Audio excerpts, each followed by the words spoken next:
Hello, hello, hello out there, internet land. Welcome to the next exciting edition of Dark Sun. Last we left, we were victorious in our struggles at the Temple of Elemental Evil. I'll pass the ball over to John, who's way more dramatic at describing everything than I am. Welcome, weary travelers. Don't be so dramatic, man. Last time in our adventures, our group had finally plumbed the depths of the Mausoleum of Shavarm, the ancient temple there before even the rise of the Sorcerer Kings, and fought the Eldritch abominations underneath. They had flung the Gorgon King into a portal. He is out in space somewhere, flying around. They had defeated his monk and his sorceress apprentice.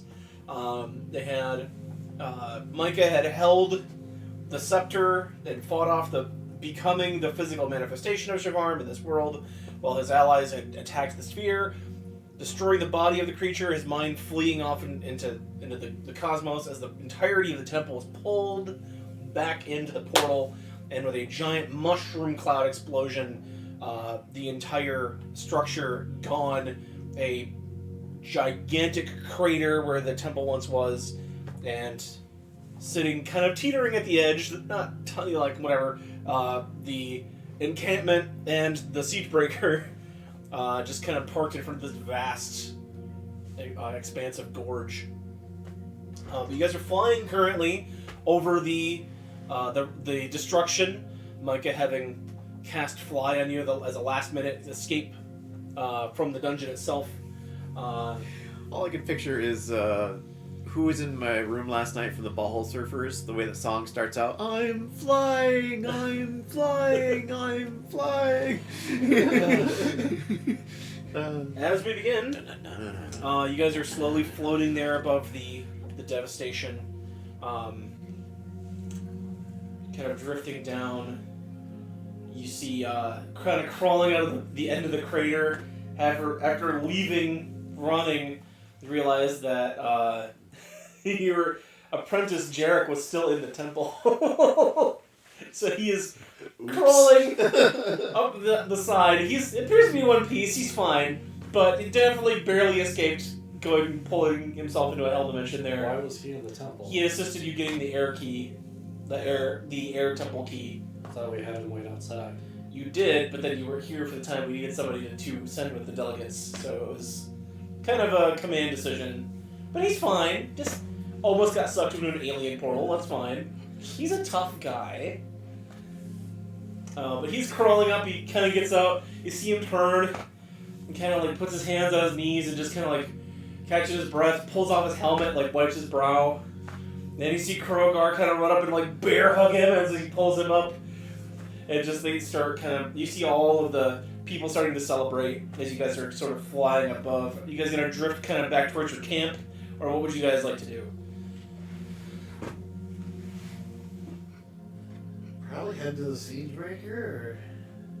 Yeah, this ain't I gonna mean, last forever. Yeah. Yeah, I was just say that that's kind of where our camp is anyway, right? My Yeah. brain really hurts right now. So. Yeah, let's, I am completely out of spell slots, so Peretta is exhausted. Yeah, let's dump into the siege breaker and frickin' rest. All right. So as you guys finally kind of touch down on the deck of the siege breaker, the skull crushers kind of run up and they're all like, like, we saw the explosion, it was glorious. And it's like, we picked off a few more fire cultists fleeing into the woods. You know, like, and just like a dozen different stories hit you guys at once. Like, oh yeah, we saw, blah, blah, blah. Like, I thought you lost your daughters. Like, oh, the gyro flew out and we hit with a catapult. It was great. And, but as this whole kind of everything kind of dins down, Krogar and Jarek kind of walk up to you. And Jarek a little bit worse for wear, but not, injured. Take his helmet and my liege. We were successful. And he kneels down. And Krogar kind of, and the whole deck kind of like jumps as he hits one knee and kind of crouches. And then a lot of the other skull crushers do the same, and they'll kneel. We're not used to kneeling.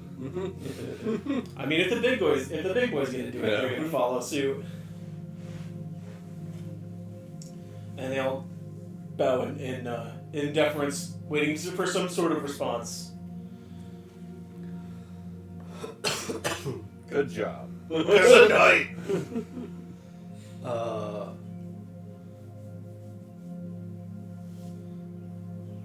I'll take Drowned and like hold it over my head and just proclaim that we have victory this day. Alright, if you say that, they'll get up and cheer. And the Krogar asks, "What are your orders?"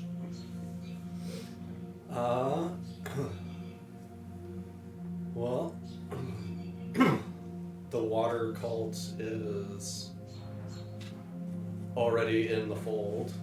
The air cultists, those of them that are left, have seen the light and joined us.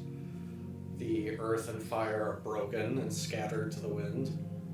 You do see the bullet pop its head out from the ground, like the side of the crater, like maybe like 30 feet up, and just kind of look around and like just kind of trot into the crater for a little while. The intrigue options. Kind of maybe looking to see if his master is anywhere around. Dead.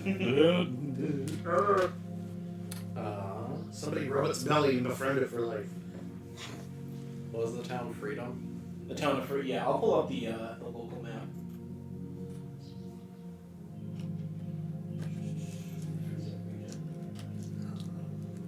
Yeah, you guys are here currently. That's all gone. This is a massive crater. Nice.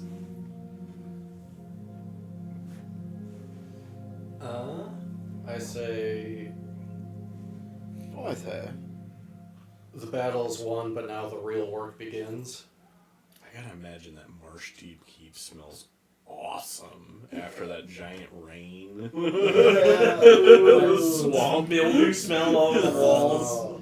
And imagine the bugs soon after. Yeah. It's gonna be Fallout sized mosquitoes. Yeah. Yeah. Mosquitoes the size of dogs. It's gonna be it'll be Sini National Wildlife Refuge in May, late May, early June. Sounds like a drone passing by. It's just one of those.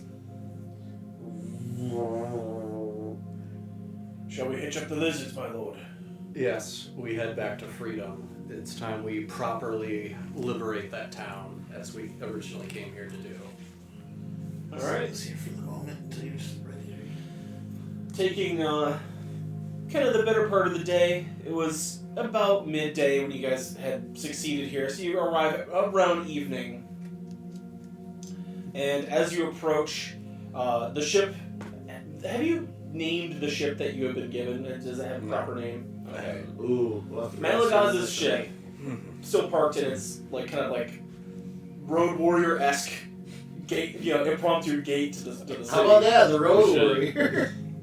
I was like, when the hell have I ever named a ship? And I was like, I think the only other time we named a ship was in the original Star Wars campaign you did. We named it the Reliant. Yeah, the Reliant. After the band Reliant came. We're just like, that's funny. It's a cool ship name for the Republic. Hey, don't forget the Sagi Dragger. As we're that's going true. by, I want to send word to Not the Marshal best ship Chief. name for I Star want Trek. Guard to meet us in freedom. You want what? I want Guard to meet us in freedom. Okay, Guard Shatter Shield. Yeah. Or Shatter Keel, excuse me. Alright, you send off a runner on one of the Crowdloo and bites off. You guys pull up to the gate. It is evening, the lights are lit. The guards come out, see it's you returning, they pull the ship aside, you can't really fit the entirety of the Seabreaker in the town, so you kind of park it close by. There better not be any new holes in that ship. No, the ship is pristine. Everything, you get the feeling that everyone was at that keep at that time to resolve whatever needed to be resolved. You get the feeling It's that just it had to missing do a satellite dish under it. Yeah. Yeah. It was a round one, not the square one. No, yeah.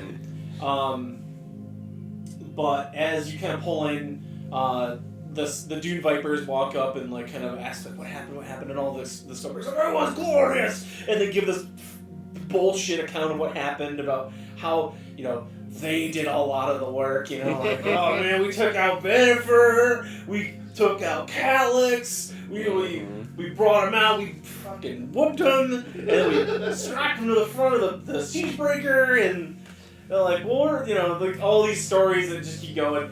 Krogar is just kind of like calmly like not saying anything, and Jarek is trying his best to hold back laughter. While patting himself out still. I want to amend what I said before. I want Guard and Ari to both Okay. come. You do realize it'll probably be like by the morning that they will be able to get there. That's fine. Okay. So as you guys walk, kind of ride in, everybody's all the tales. The town kind of comes out. Words kind of spread that the temple has fallen, and the whole town kind of gets this party atmosphere going. Drinking in the streets, revelry. Taking it to the streets. To the streets. No, it's my personal goal that whenever anybody says take it to the streets like that, I have to do the other part. You see all these people kind of walking around. As you guys are riding towards the main thoroughfare.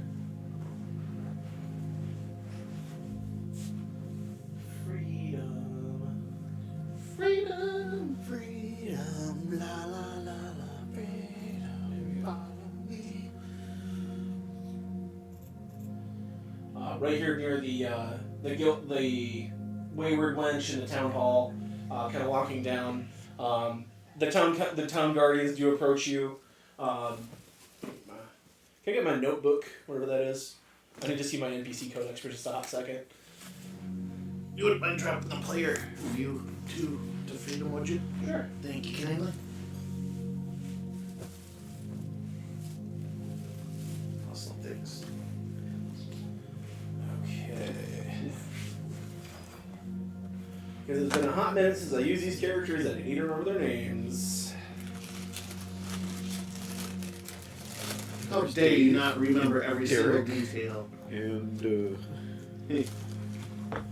Pilamus and Tetanax or whatever. You see Olam out there, the brother of Obun. Olam and Obun out there, both cleaning glasses, walking up. Wuvo, the half-elf sorceress, kind of behind. is there a meat? Cillian, the dwarf craftsman, like kind of the guild hall leader for all the miners, walk up to the party, like, we heard the good news. We come to give you our congratulations on a victory well fought. And kind of walking behind the rest of them is the leader of the Dune Vipers, Linnaeus, kind of walking up behind. She just gives you a nod and says, "Good work." Was there ever any doubt? Not with our forces. And as the party kind of goes on, people around you, the two Goliath brothers say, "We owe you a great debt. And if you wouldn't mind, if we could step inside the town hall for just a moment, we have some business to discuss. And they start to walk in. Wuvo starts to walk in. Cillian starts to walk in. And Linnaeus kind of like nods and says, they've been discussing some things I think you'd like to hear. Okay. Some things I'd like to discuss with all of them too. You guys should have seen it. It was like an inverted fart. And everything went in. Well, there's a mushroom cloud, so something came out. As you guys walk into the hall, they light the lanterns, like the torches and whatnot. You see the big circle table with the region kind of represented in a crude map, kind of in the middle. Everybody kind of stands over it. They place one of the lanterns on there, and they say, "Well, the ore production can begin in full once again. The mining has continued, and we find that we're getting back to our normal ore production means and hitting our numbers again. We haven't sent out any shipments, but we would like to give Balak a bigger share." And Mugo says, "Yes, it's it's the best thing we could do for all you've done for us. We know that you're desperately in need of resources right now. And, well, Tier's got enough, more than enough that they can handle. They have a lot of trade coming in. And Balak is kind of farther away than us. We could give you triple the normal shipment at the normal rate for the next few months as a thank you." And Linnaeus kind of looks at you and, like, asks, like, kind of like, "Pretty good?" I need a moment to confer with my colleagues. Okay. They kind of let you guys make a little huddle. Do we really want that though? Because it sounds like shipments for Balak only helps Andropinus. Correct. Why didn't we originally come up here to just like get rid of the cultists? That's why he sent us here. That's why he sent me here with the Dune Vipers. Wasn't there something about some sort of mine nearby, or did you That's send what somebody this to? ore production is, I think. Yeah. They kept getting attacks and they couldn't send out any That's ore right. shipments. Yeah, it's a Okay. mining settlement. Right. That's what this town was based on. So we have any way of smuggling things into our sources? That's what I wanted to talk about. Because essentially, we have it in good with these folks. We could just keep the resources ourselves and not let Andropinus have any of it. You do have your new base nearby? The old water temple? Exactly. I But see. we could, like, myself alone have the standing forces. We could just essentially own this town. I'm gonna change that name real quick. It's now the town of lockdown. It's gonna be freedom, but there should be a little asterisk.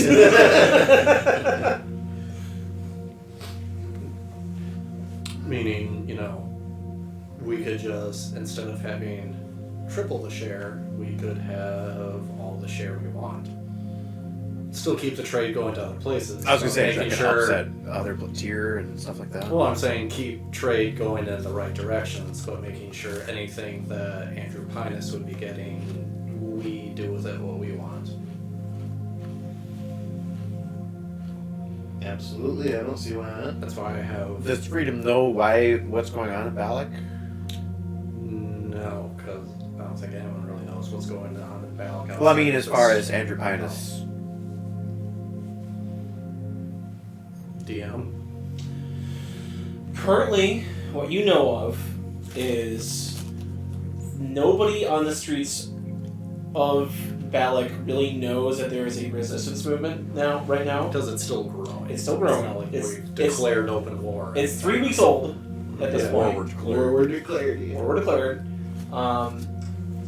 Linnaeus does not know. She thinks that you're here on Enterprise's behalf. Yeah, we're gonna have a discussion about that. So she's like, oh yeah, these are the champions of Balak, or at least the new champions of Balak. Of course they're gonna be, and you realize that she probably helped negotiate this deal to be like, I'm gonna come back, I'm gonna throw this to Enterprise, he's gonna promote me, and such a promotion. yeah, exactly.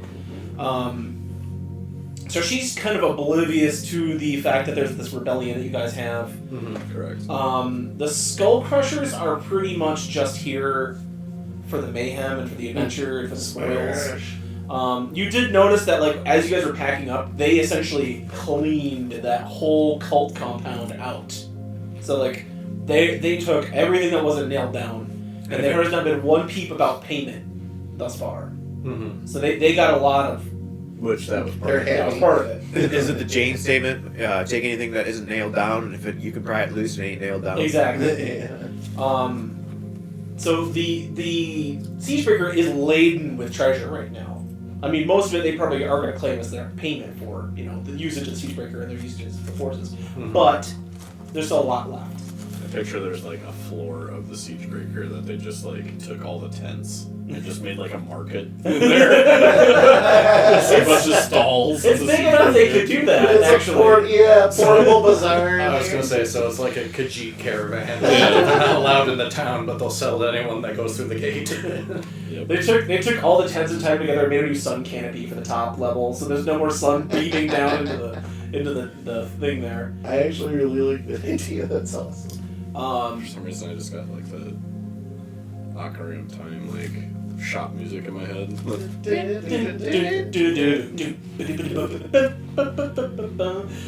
As you guys are kind of currently sitting, the rebellion against Enterprise is pretty still secret. Mm-hmm. You guys know what's up, but you have successfully pretty much kept everyone around you in a sort of cone of ignorance. Yeah. Ignorance. Ignoramus. So back to my point. Is this town council of people that run this place? I don't think they're gonna care. As long as the money's still coming in, I don't think they care where the goods go. And they're pretty well on our side anyway after all we've done for them.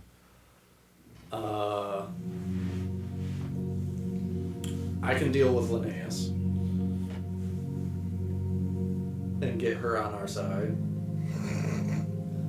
But I just want to make sure I have everyone else behind my back. Kind of sounds like we don't necessarily. It's looking good enough that we don't need to take over the town. We just gotta let No, them I'm not know. saying slaughter the innocents. Right, no, I'm just saying, not like we gotta assert our control or anything, just say, hey, this is what's up, and they Assuming the right probably, to control. Don't probably go get behind Anakin us. Skywalker on me right now. I'm neutral evil, not neutral stupid. But yeah, as it's sitting, you guys have a pretty advantageous position right now for some resources. Greta thinks it would be kind of dumb to do otherwise. She's definitely behind the idea. I mean, my biggest concern is going to be. I mean, is this going to mess up the resistance? So, like, call too much attention to ourselves or something. Well, one of our intrigue actions, I believe, under If any- lore, was to be able to learn how to secretly attack them. If anything, I don't think it would do anything to our people back in Balak. If it did, very minimal. If anything, I think it would draw attention to ourselves over here, but how long does it take to get from Balak to here? I was just gonna say, how long would it take We would for have- news to get there, then We how long have would it the take for him to world send maps. Exactly. something It's out? Whatever response he would want, you basically have to I was just kinda double trying the to see time frame. Balak to freedom. Balance of Freedom, each square is about 25 miles. So that's 100 miles, 200 miles, 300 miles, 400, like 500 miles away. Okay, yeah, I was gonna say we did kind of like an L shape, I think, to get up here. Yeah, and then even like factoring in like resting and resupplying and key routes and the war going on. It's I think it would take a proper response would take at least a month. Yeah. maybe more. And I mean, you're talking like optimal, like there's no sandstorms to slow them down. There's no like Yeah. cloud No wave obstacles, stampede. Yeah. Yeah. Yeah, if George shows up, they're fucked. Any Tusken You just see a Raiders? bunch of like flashing lights in the sky in the distance. It's like thunderclouds. Ah, fuck, sandstorm. So I'm not saying, full on coup d'etat, but I'm not saying a Full on coup de a grace. transition of power would be bloodless either. But I can make sure everyone else's hands are clean. I just want to make sure I have, should it come to that, I have the backing of the heroes of Balak. Brad and Edge, he's for it. Sure. If Jeremy's here, I think he says yes because he's not responding to our chats yet. So. I mean, my only concern is, I got no state at home. Just saying. I'll make sure all the focus is on me, on Kiliani specifically.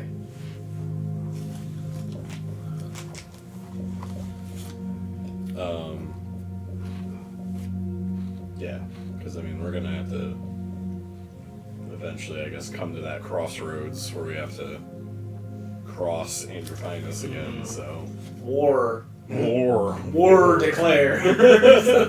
War never changes. that too. I can do it in a way that doesn't draw attention to the resistance, but You take all the blame. yeah, All the Argo, as Mike Becker would say. I'll take all the blame. And yeah, make sure the focus is still on the elementalists. Good work. Sounds like you have a majority of supporters. So. Okay. Yeah, I'm just waiting for Ari and Gar to get here probably by the morning. So I want Jarek to make sure that the Skull Crushers don't party too hard because they may need to be ready for a fight in the morning. Okay. Which I think they'll be much obliged to. Okay. You call them over. Little Kind birthday of express dog. your wishes. And I'll spread the word. We won't get too drunk tonight, but I can't promise all the men will be ready, but the majority of them should be. We do our best fighting when we're drunk. Right. So in terms of this deal, I say we just accept it. So we're not informing them what's happening? In the morning. So for now we're accepting it. Yes. Okay. I will turn to. We'll come You back. won't go back to the table. They're still. They're just kind of patiently talking amongst themselves. Oh yes. Have you come to a decision? We have. We find this deal most beneficial. Oh, we thought you would. We came to a consensus. The least we could do for the saviors of freedom.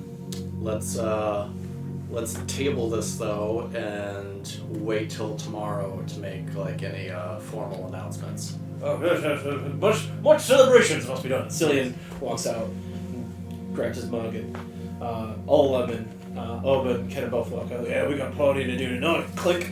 Yes, we do. And then Clint walk out, and Wuvo kind of bows again. I want to thank all of you. That was a rough time for us, and I think our fortune's about to change. And I think so too. walks out. Linnaeus is still kind of there, and she says, "Have I brought sufficient glory to the nation of Balak? I believe so." Did I do good? Did I do good? She is kind of like, huh? Not like literally, like she's just turned into like a pawn shop broker, like. But she's kind of standing, waiting for like a response to like.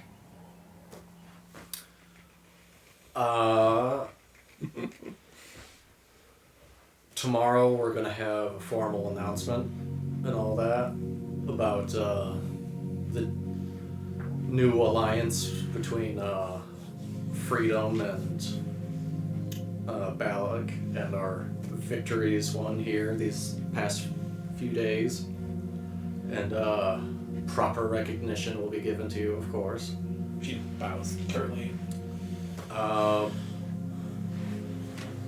But for now, you and all your subordinates should party it up.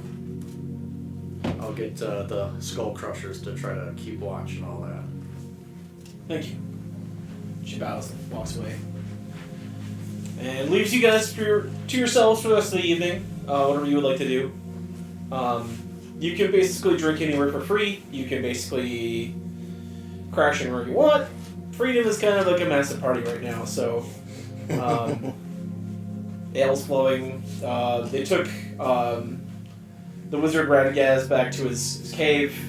Mm-hmm. He's still a little bit beat up, but he's, in better spirits.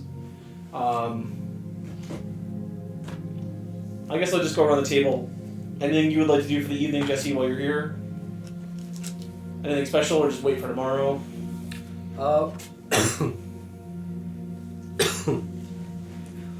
Wait for tomorrow. Okay. I just want to get with Jarek and update him on everything that's going to happen and possible scenarios about tomorrow for you to Okay. be prepared for.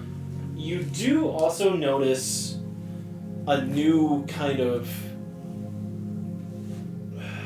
almost like a new sense, like a sixth sense in your mind after you absorb that power, and it's sort of guiding you almost like you would like a spell, like when you do your land hands, or you do that ability to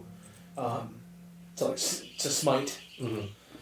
And you kind of, almost like by instinct, you grab like an empty mug, and kind of following this feeling, you hold your hand over it, and it glows blue for a moment, like that cerulean blue, Mm-hmm. and you pull it away, and the mug is overflowing with water. And you feel like you've excised that ability for one day. You, after having absorbed that ability, or that spark of divinity, you now have access to the cleric spell, or the magical spell, create/destroy water, once per day.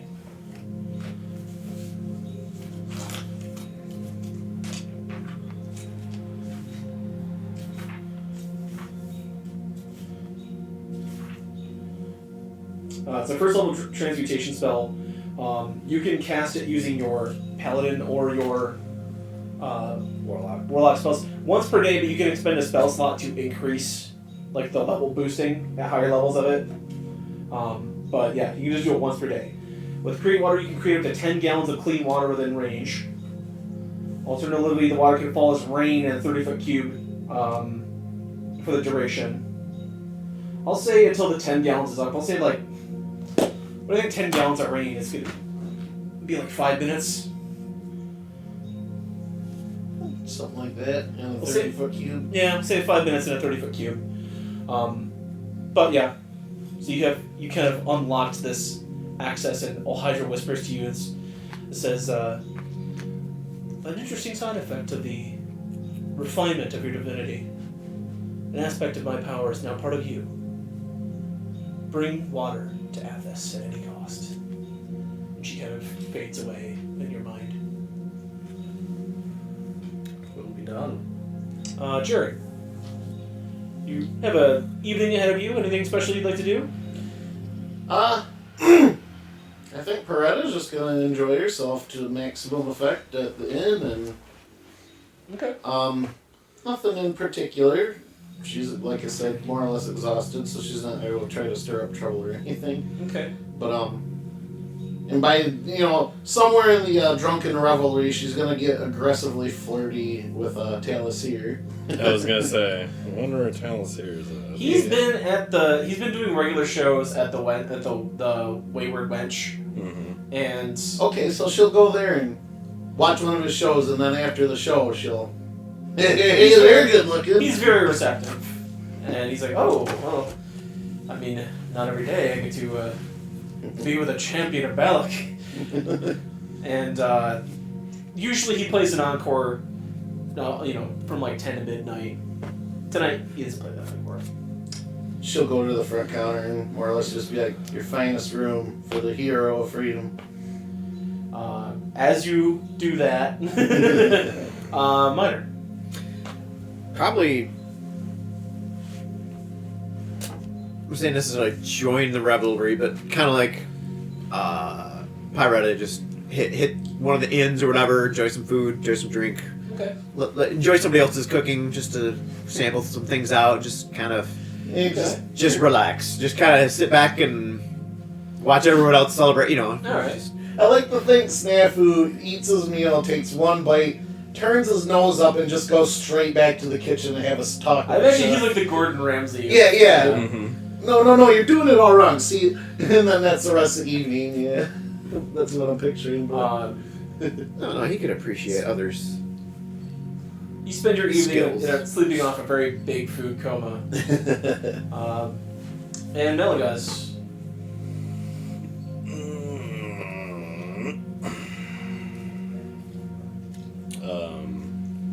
Yeah, I don't have a real big agenda. Okay. I mean, I guess I'll. I was just kind of offering the time. I mean, I don't want to like. We jump forward. You don't get any chance to do anything, so you don't have to spend. If you have anything you'd like to do this time, it's up to you. I guess I'll check on Radagaz just to see how he's doing. You see him kind of rearranging his living quarters because you see they got like ransacked. Yeah. And he's kind of like rearranging his shelves, putting things back up. He's thank you, Melagaz, for the rescue. I definitely appreciate your help. It was quite a harrowing experience, almost being turned into a statue by that Gorgon king. Yeah, well, he's in another dimension right now, but Bothering someone else, I imagine. well, hopefully. Isn't he brothers with Meek or something? He's Meech, yeah.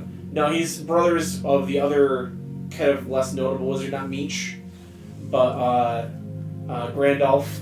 Grandolph.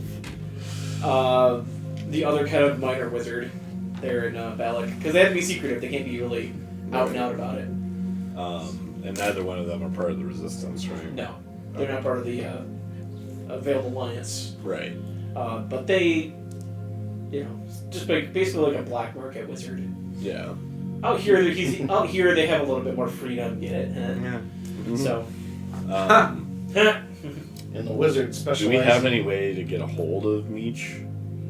You guys have a whisper stone to him. That's how you guys communicate your orders for the Resistance. Okay. We call it to meet his own. Yeah, I just wanted to kind Meech of is check on some- Radagaz and then reach out to Meech just to see, or report Our team. I guess, how things are going. Meech comes back. It's well past midnight. Well, I guess you go to the other time. High moon. High moon. High moon somewhere in the world. There's lots of moons here. Oh, the Resistance is doing fine. We're about ready to make another operation. The Just kind of Council of borderline. the Resistance is getting Might as well just a little antsy, but the news of your success is well taken. I'll ease the others concerns of your safety. It's good news that you took care of that. The dwarf fellow that was speaking with your friend Kiliani, the Tico, the underworld informant, is getting quite antsy at the lack of progress. But I will keep my mouth shut. He's not part of the Resistance, and he does not need to know that the news forthcoming is going to come his way. Well, in the process, he'll lose whatever leverage he thinks he has over me. But yeah. So yeah, he says, basically just says that Andropinus he usually makes a weekly appearance announcement type thing. He has not done that for since you guys brought him the books and the notes. So his weekly appearances have stopped completely. They noticed that the policing on the streets of the Templars has doubled since that attack by Alabac Ray, when she said like, "I'll be back," blah blah blah blah. So he's basically like, "Well, we got a war coming, because if the Sorcerer Kings are gonna come try to stop me, then we've got to protect the streets. So obviously, there could be agents from these other whatevers. So you think he's amassing whatever defenses toward an outside threat, and he's not really considering any inside threat right now. So Gotcha. you guys are still under his radar. If he picks up a spy for the Resistance, he's most likely going to think it's a spy from another city-state. So you guys are still good. It's still young enough in the alliance that like your presence has not been completely made yet. You guys have attacked that one. You guys did attack that one guard post so that you guys can operate a little bit more freely. But that's basically the only operation you guys have done like overtly against him. So. Okay. But, I guess I'll kind of also inform him of like what we plan to do tomorrow and all that. I don't know if he has any reaction to that, but He more or less just says, well, I heard grumblings at the town while I was walking back in that they about ready to build statues of you four or you five in the town square. So any deals you guys might strike, I imagine you'll have favorable favor of the people. so I'm talking to Meech. I don't know if that's who I'm. Oh, you're talking to Meech. Yeah, I thought you were talking to Red Gas. No, okay. He says that's good. Any additional resources will definitely be a favor to us. They're building statues of us? Haha, mine's gonna be done first.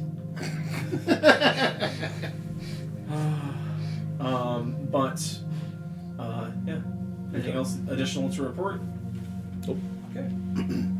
Good luck. He says, I realize you guys still got some stuff, gotta do out there. Hope I see you soon. But I mean, if you have other tasks to complete while you're outside of town, feel free. We have control things here. Balak's quiet right now. It's insular. There's something coming, but we got time still. Didn't we have like a time to get this done for Andrew Pinus? You do, but you don't quite know. You know that Alabac Ray's threat was not empty. She will be. You realize that she's probably telling the other Sorcerer Kings that Ooh. that hey, Andrew Pinus is gonna play with the same stuff that Dragoth did. He's gonna try to become a dragon on us, and we've kind of got this balance of power going on right now. I mean, yeah, we have these wars, but they're more or less just like proxy wars. Then they're like, we cannot let we can't let the balance tip to one. Yeah. So they're probably gonna retaliate in some way, shape, or form. But you're not quite sure when. I'd be sweating more if the dragon found out. Because you wouldn't want an equal or any competition, so I'd be more worried about him than other sorcerers. That is another yes. Is that Boris? Isn't that his name? Boris, yes. Boris. Go on, Boris. Chop off his head. Russian accent. He can, yeah. One rabbit stew coming right up. But yeah, definitely there is a time frame, but you guys still have plenty of time. Okay. And Ragnar, of course, just partying it up. But, staying close to the group, he knows what's up. I just picture him like Benner going, woo! Yeah, woo! Yeah, he's still alive. No, the air escaping from his Oh my folds. god, he's alive. He just said woo! That's a trapped air escaping. But yeah, so the night goes on pretty well. Next morning, probably pretty close to like 8 o'clock. Wherever you're staying, Jesse, I'm imagining you're probably gonna just still stay with the siege breaker. Yeah. In the morning, Ari, Gar, and 2 of your other water cultists show up. Good. Gar goes, would like to extend my thanks to you, Water Lord. Yeah? I realize that now we begin our worship without being persecuted or assaulted by the other elements He just goes, banging on our doorstep. You've done what I could not, and I'm glad I entrusted that trident to you. Well, we all have a part to play, and you may yet have a greater role to fulfill for All Hydra. So, By the will of the Water Lord, I will make it so. all right. Ari says, like, Master, you've come so far. I'm grateful for what you've done for us. I'm excited to see what else we can do. Well, after today, the real work begins. But I'm imagining Jarek is there too. Jarek's there too, yeah. So, but we all rise or fall together. That much I promise you. The day begins. You guys meet in the council chamber. They kind of, after you guys left, they're like, "Well, just meet around 10 or so at the town hall, and we'll do a little announcement." And I want Jarek to get with Gar and to make sure for this announcement, make sure all the air cultists that joined us are there, and okay, at least a majority of the Skull Crushers. all the Skull Crushers are there. There's probably, I'd imagine, like maybe just a dozen at the keep, like at Marshdeep Keep right now.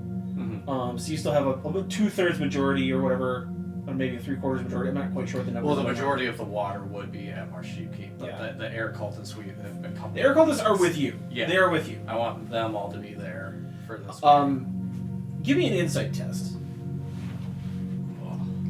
Man, we've been playing for like an hour. And it's like the first die roll of the night.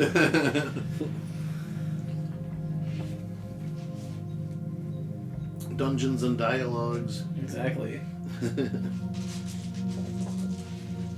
Jeremy says he's gonna. Yeah, I think read it. Yeah, I was gonna say. Yeah, it's fine. Drunkards and dialogues. Insight. Insight. So plus 9. Jeremy's giving up. 11. He said he keeps falling asleep. You've noticed I don't even know that. if you guys have sound in or not. I say he hasn't said anything during the whole No, chat that's anyway. what I was So, wondering, but either way. yeah. But you have noticed that a lot as the days have been kind of going by, especially after your victory. A lot more of the air cultists are adopting the ways of the water cultists. Like you can tell that they are starting to find their new faith in this actual like victory. Victory does a lot for convincing these people that are on the fence that like, well, I'm going to be on the winning side, of course. Mm-hmm. So you notice that Well, after they got their ass kicked and they saw 2 other groups get their ass kicked even harder. yeah. What's so- left to defend at this point? Right, so they're like, well, we obviously backed the wrong horse. Let's join the winning side. And so, yeah, they are more fully adopting themselves into the water cults. Good. But yeah, the time comes around, mid morning. A lot of the town is kind of gathered up in the middle of the square here. And Linnaeus will be there too, right? Yep. Everybody's kind of in this main depression here. There's a few people kind of milling about. They still have work to do. A lot of the mining has resumed, but the good majority of the town is here. You guys are in the town hall, kind of walking in before the announcement happens. Linnaeus walks in. You walk in, and there's a document on the table that has been written up. You see it has an official seal stamped on it of the guild, like the mining guild seal of freedom, like the two picks. Let's say 2 picks and an eagle that says freedom. So as the wax is dried on this document, there's a couple signature lines. Just as like, this is a shame. Buvo approaches and says, well, this is an official contract. We have one that's here. We have one with all the city-states. But we written this one with Balak in mind. Linnaeus has told me that you are considered direct operatives of Anthropinus. Your signature on this document is valid to us. This is to him. We would get a payment of 1,000 gold pieces per month for 100 pounds of ore, and we are willing for the first 3 months here. We could send you 300 pounds of ore for that price. After that time period is up, 3 months, we'll resume normal shipments, but we can always throw in some extra if we have any for no charge. If we have any. We're getting signed up for a promotional deal for signing up for service. Because we're new customers. So. Exactly. Yeah.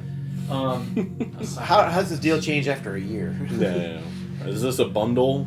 Like, are we bundled? After a year, we're going to increase your membership fees. No, this is... You will be guaranteed 100 pounds of ore every month for the next, whatever month. Which is a lot of metal, especially for Athos. Mm-hmm. But you will be receiving 300 pounds for that 1,000 GP price, and you will get any excess, because a lot of times they have shipments that they send and they'll keep whatever's left. They will not keep whatever's left. They'll maybe keep a fraction of it, but they will give whatever's left to you guys. Essentially, I'm just going to roll a percentage, and it'll be 100 and whatever percentage of the shipment. So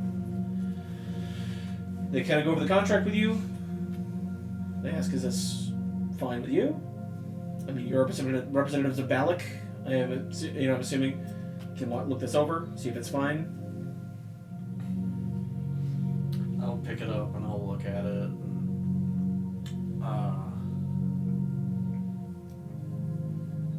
I'll just... Do you have anything that you want to look for in the contract?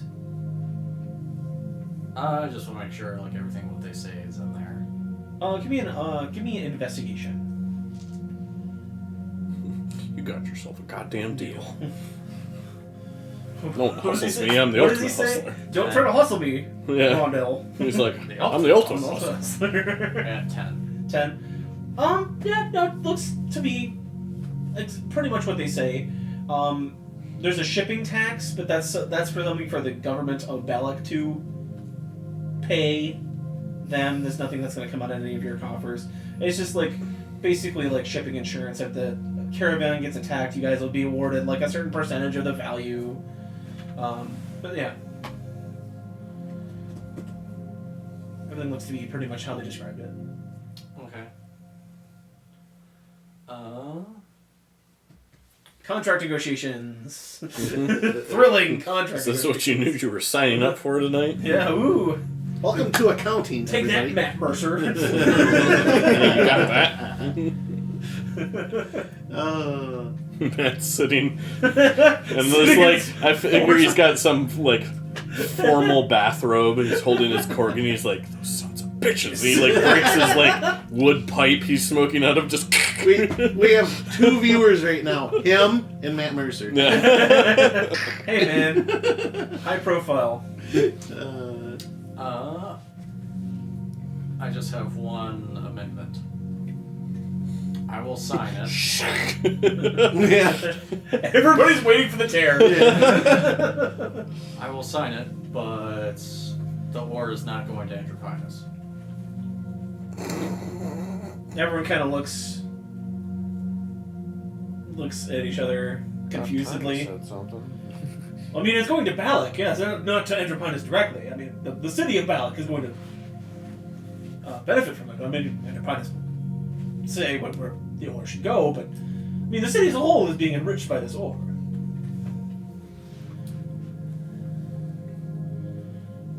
For now, that can't happen. Linnaeus full on, double takes. Yeah. Duh. I think you might be mistaken. Let me read this contract one more time. She kind of leans over. She starts looking at it, and she's like, "No, it's going to Balak. I know." She kind of gets quiet.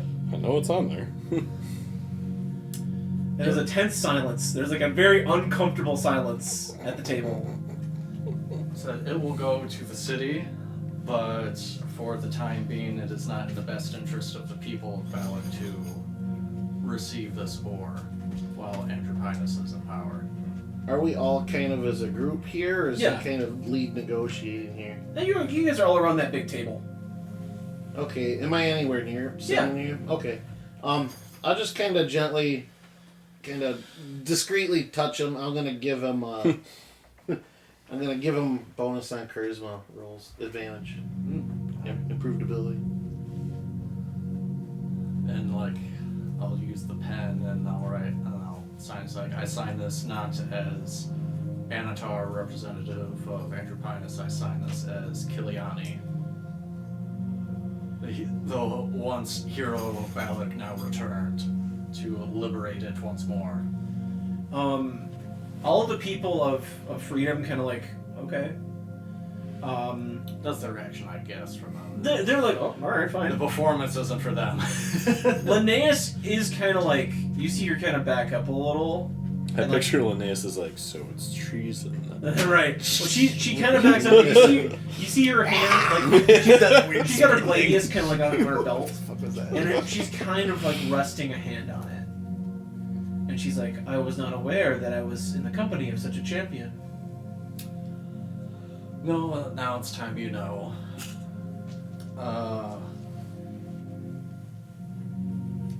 The threat of the various elementalist cults in this region is over. But now it's time for a united rise of the elementalist movement for Al Hydra. I'll motion over to Gar and like the air cultists and be like, water and air have come under my wing and into the fold.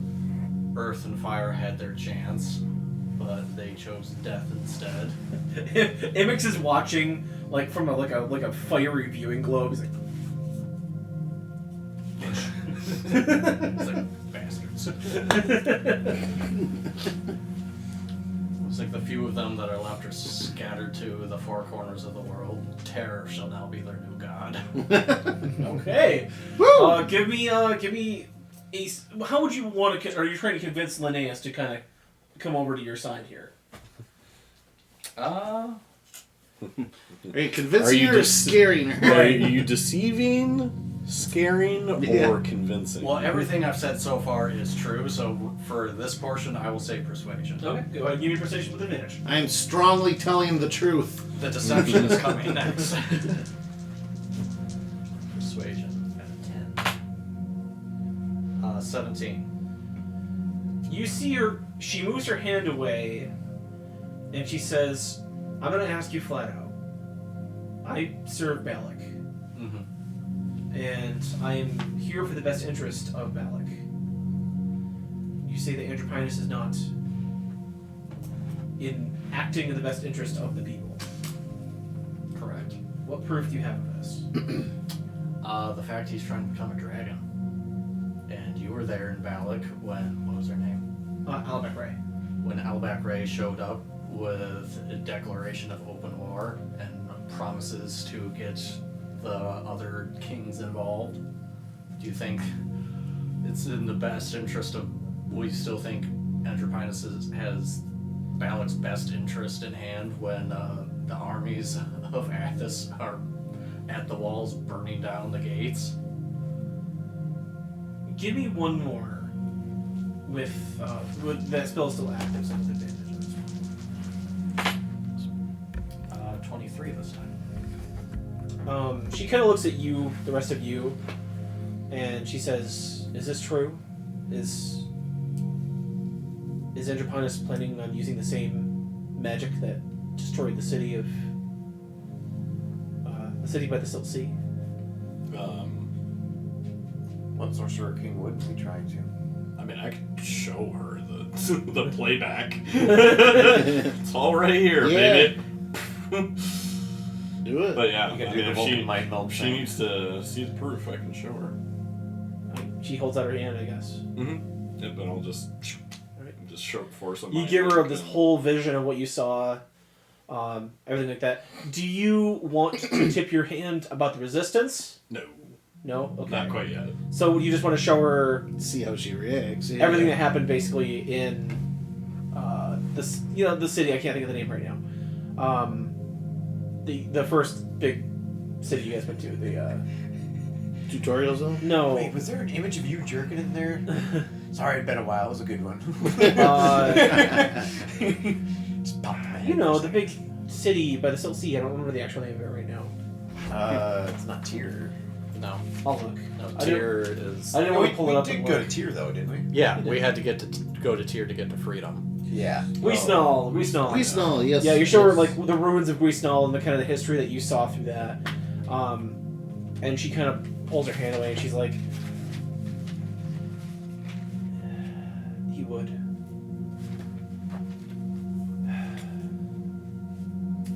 But you're here for Balak. I'm here for all of Athos.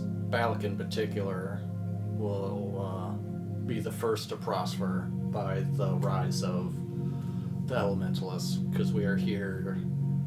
This world is rotten, and we are here to bring through all Hydra to bring water back. Balak is my home originally, thus it will be the first to prosper. I serve Athos. I aim to bring life back, no different than Kiliani in his own path. And these sorcerer kings are nothing but vampires of the planet. Of course, I'd like to see him fall. Fine. If you need further convincing, let me put it to you this way. Once word gets around of what's happened here and that the elementalists are still around, and with my real identity coming forth, and when word gets back to Andropinus of what happened, he'll remember that he gave command of me over you, and you've helped me every step of the way. If dragged before him in irons, pleading that you didn't know what was really going on, do you think he'll believe you? Let alone if he'll even care. So here's what's going on. And by the way, here's a rock and there's a hard place. Yeah. Frying pan fire. Frying And this is For this part, this is more deception. So, Okay. but I rolled a 25 with a plus 10 on advantage. She nods and she says, "I'm a little shocked, but you're not wrong." I think we've had a good working relationship thus far, and you know the Dune Vipers in and out, so I think it'd be most beneficial to keep that working relationship going. I won't speak of this to my men until I know they're ready. But if you think that our sending supplies to Andropinus will put the people of Balak in danger, that's what I care about. That's why I serve in the military. That's why my Dune Vipers rode out here, is to make sure that the people get the supplies they need. Maybe just a small amount, just so that the people can shoe their crodlu and make their hammers and make their nails to make their houses. We'll do it this way. The people of freedom are promising 3 times the share. We will make, for appearance's sake, we will make sure Andropinus still gets the original 1/3 share. We will hold on to the other 2/3. That's fair to me. If they need horseshoes and other things for their crodlu, could those just be made here? That way. Would they be crowd shoes? Crowd shoes. I was just gonna say. Crocs. Well, no. I'm just thinking. Rods. That's where I was going with the crowds. Sure, they could still melt down all the shoes if Andropinus needed the metal for something else, but if we just sent raw metal, then he could just. I mean, it helps the economy though Yeah. of Balak to. That's why I'm saying just keep Because the you base paint a blacksmith going. to Yeah. actually do it. instead So of the a people aren't forcible. suffering, the economy is still going. No, that's fine. And he's none the I was just thinking if raw material shows up, hey, we'll just make whatever. Or if horseshoes showed up, well, I guess there's got to be horseshoes. But I suppose they could always just melt it down anyway, so it probably doesn't matter. Wuvo, Cillian, and Orban are kind of looking at each other like. I'll look to them and be like, the trade will still go, will still flow. Yes, no, that's fine. We're We don't know Balak's inside politics right now. We're just a little confused with what's going on. But you want the ore. You're gonna still. Yes. They're just okay. That's all not, I want you all and right. your people to do is to keep doing what they're doing, and we will make sure that you are taken care of, and that this place is under my protection. I mean, here in Freedom, we're all about the people, About being free. about being free, And and dumb. Apple pie. So we don't really. I mean, we use the contracts for the Source for Kings when we can, I really but at the end of the day, we really just care about the people that are working under them. So it's fine with us. Good tart apples. If you'd like, you could send the other 2/3 to another location if that would help you guys out. I've got an idea for the first 2/3, but yes, we'll send it to where we need it to go. Okay. So, but yeah, we'll keep it going that that Balak will still be fronting the bill for this. Okay. So Freedom's like, the working class, and we're establishing a union now. I mean, kinda. So yeah. But yeah, I will sign it as Kiliani, and I just want to With the heart over add the a eye. caveat to this contract about the deal about the 2/3 thing, and that Freedom will remain under my protection. They put a little asterisk. They put a postscript. They put whatever they need to do. Yes. They stamp it again with the sealing wax. So the contract is rolled up, resealed, signed by both the council, the representative, and a witness. Just any one of you guys else as a witness to the city-state of Balak, and they hand it to you guys, and you have a mining contract for 200 pounds of steel or of iron ore. 1 million. So what this is gonna do is it's gonna level up your card here. You're going to get an extra point of diplomacy. Brings you 1 away from a +3 bonus. It's going to increase your resources defense to a 14.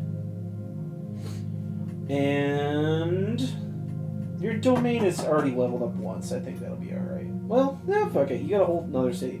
Your power dice is a D8 now. So you have definitely made the alliance stronger with this deal. So, having cemented that, I want to turn to my people. And My brothers. hmm? My brothers. Yeah. And proclaim that there are no more elementalist cults. There's no water, there's no air, there's no fire, there's no earth. You see the water guy kind of looking at us too, like what? The airy cultists who have reached, they're like holding their holy symbols, like, why did I do this for? I'll say, There's only the eye. there's only Zool. Like, we are now, we are all joined as one now, with no divisions between us. I declare the crashing wave renewed. Those who practice air will still practice air. Those who practice water will still practice water, but we are as equals. Okay. All elements. The air cultist guy. The air cultists He feel takes off his very toes, jaded right now. But no, it's like, we just gave up worship of the air gods. Okay, fine. No, it's cool. It's cool. It's cool. Well, Like, all you know what? elements. That's why I all didn't throw this out elements when you have pulled those their air one. all elements have their place to serve in Al-Hydra. Water brings life, rejuvenation, but air also brings in the tide and the hurricane. Earth and fire raise Back to new the show. islands and platforms for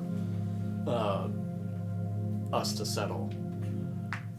Not everyone decided to join the fold, Are but we clerics now? yes. I was gonna go with Templars, but I'm gonna do clerics. Despite the rumors. Okay. Actually, really amazing.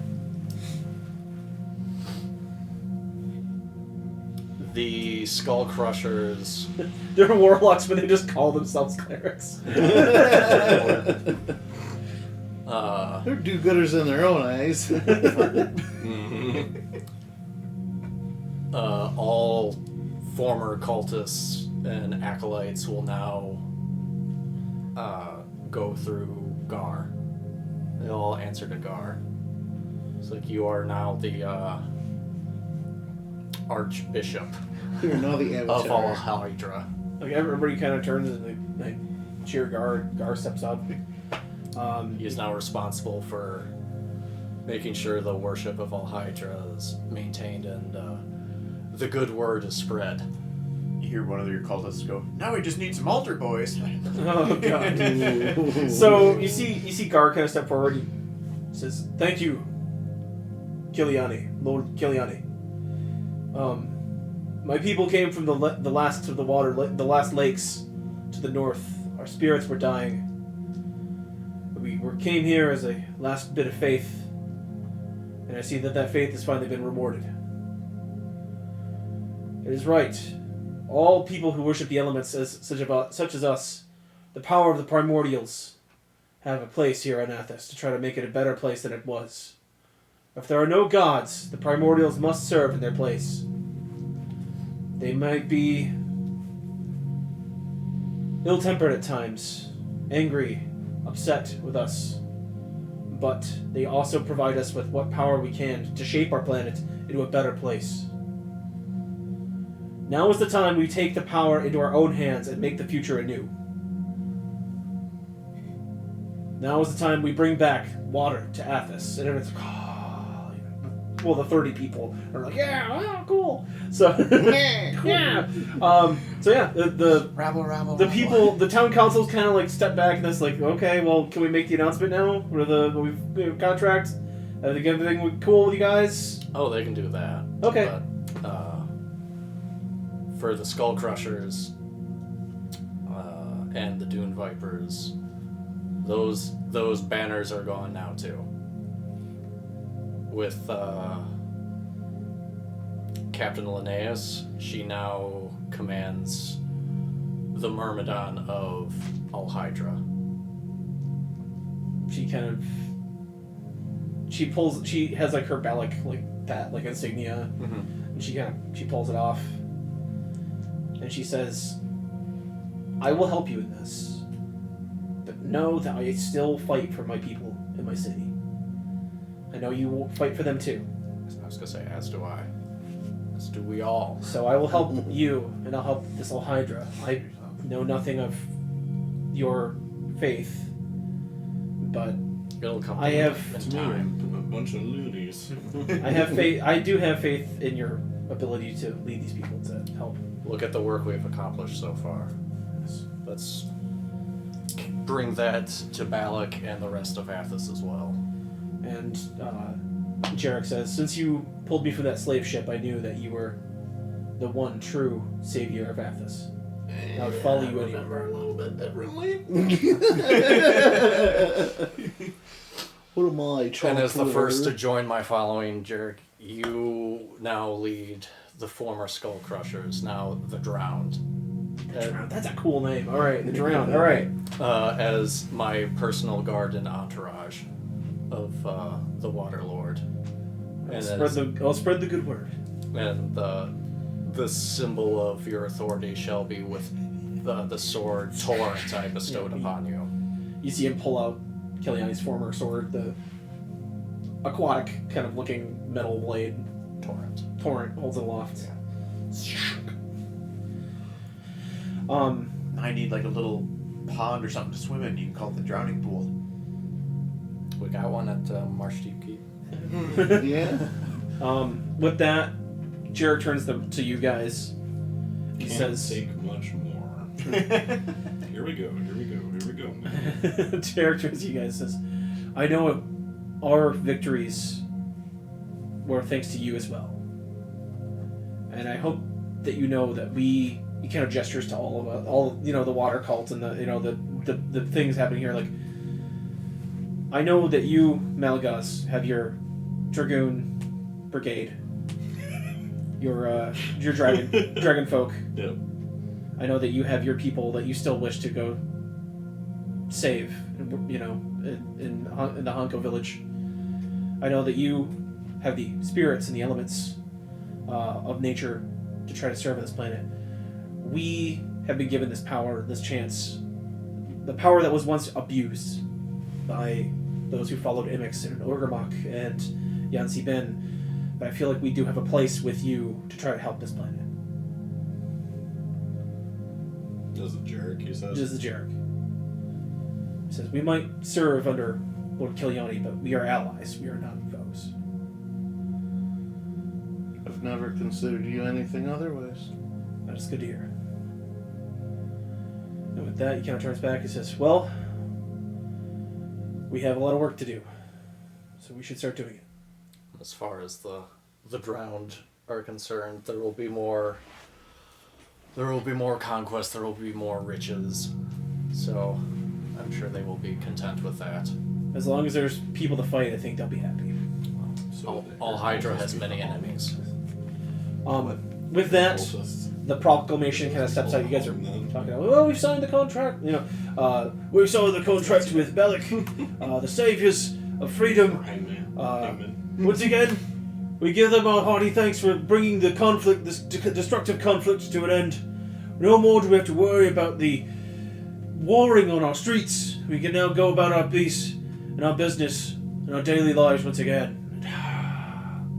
And cheer erupts throughout the crowd.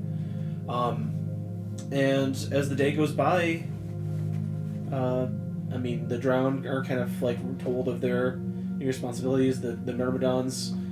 There are a few of them, I'd say like out of the 30 stationed in the city, five leave.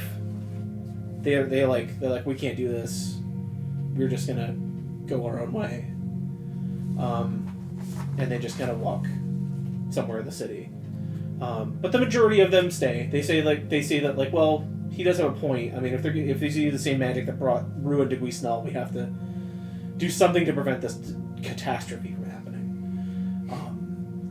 And so your high persuasion rolls have kind of convinced the other people around you that this is a worthy cause. That being said, there is not any business that holds you in freedom any longer. I was thinking the 2/3 that we're keeping, we should at least use a portion of it to re-outfit our standing forces that are here. Well, that's why I applied it to your this. I'm assuming that you're going to do that. Yeah. So it would be like a reinvestment.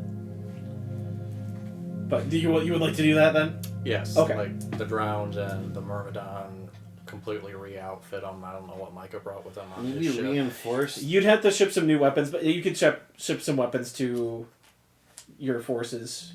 The what are they called? Malagazes, the Marauders. The Marauders, yeah. Okay. And even use some of the resources for restoring Marsh Deep Keep. Okay. Because it was pretty... I'll say a that lot counts. of it was pretty dilapidated. I'll say that counts as the domain power die increase. Yeah. So, but yeah, you do all these things. So Marsh Deep Keep will now be a like sanctuary, a place that you know is a safe stronghold.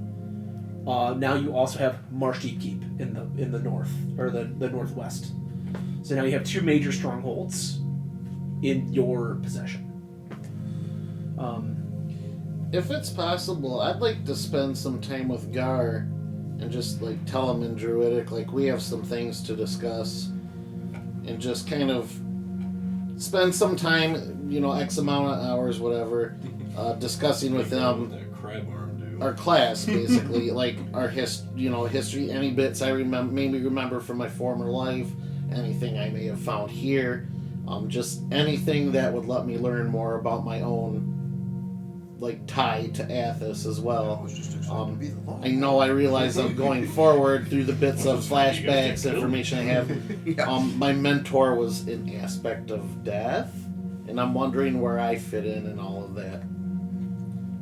He doesn't really have anything to add to your former life. He's like, I've been on Athos, so I mean... But I'm sort of leaning more toward any ancient druidic learnings, teachings. I kind of just want to swap notes with them, see what he might know. I was a cleric of the water spirits before. I wasn't trained as a druid. Okay, because I was wondering where you might have learned druidic. Yeah, no, I worshipped the lake spirits, and that's how I got my first step into the powers. But then I got involved with Hydra, and she gave me more of a blessing than the spirits could. Maybe if my village was closer to a larger water spirit, but there's so few of them now these days.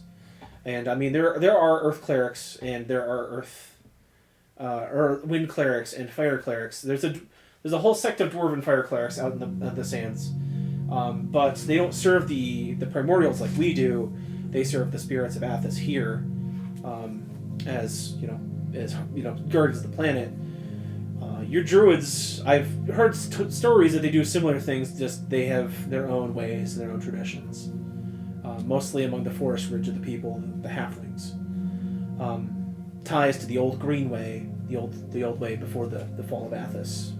She chuckles a little bit. Yeah, I've got a little bit of knowledge in that regard.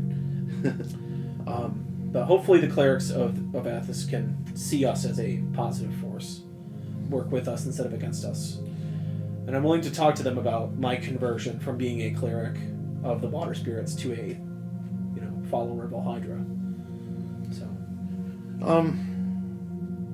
supposing the resources you were given as a cleric of, your following, do you suppose I would find anything of interest in the fire, whatever the fire temple would have been, the volcano? Most likely not. It's been corrupted by Imix. I mean, I can speak for Hydra's way of looking at things, but Imix is probably still out there just trying to burn the world. Then that's one thing we're gonna have to take care of if we run into Imix or it's called again. They rear their head. We'll have to show them that not all the primordials are about just destroying and letting loose destruction on the earth or on Ethos. They have to, if they're going to win the minds and hearts of the people, they have to help the people. So. Yeah, understandable. All right. Well, I thank you for your time, regardless. No problem. There is balance and everything, and Imix is part of the problem in that. But there are lots of problems, but hopefully we can solve them. She nods and parts ways. Okay, I just wanted to explore that option. And that's going to be my instruction for Gar, is to take our acolytes and make sure things in freedom are okay, but also use them and the resources to turn Marshdeep Keep into a temple of worship for Hydra, but also like a safe haven for people who want to come to our side. And I want Ari to kind of be like his bodyguard / enforcer of the forces that we leave behind here. Okay. Because I'm assuming Linnaeus will come with us, but I want... She's like, I'm...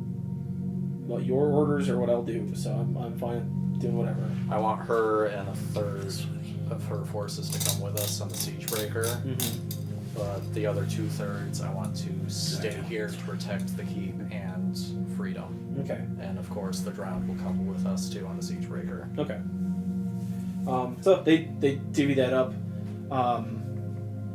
Later that evening, I'll say that the night kind of comes and it's getting obvious that the road kind of calls. There's nothing else holding you here. Jesse, you spent most of the day giving your orders to your various people, having like the plans for the future of kind of the protection of freedom, the kind of the nurturing of freedom, and the area has been kind of handed off to the people who will take care of it. So your ties and your responsibilities here are kind of now in progress. They're fine. You can once again venture forth. I have a question, because you said Radagast was a wizard. Yes. He's the brother of the other guy who's lesser known. Yes. You said? He's just a black market wizard. Gotcha. Would, I guess, just kind of to cut corners and speed this up, would either one of them know Decurse? Remove curse is, I believe, not a wizard spell, but let me double check.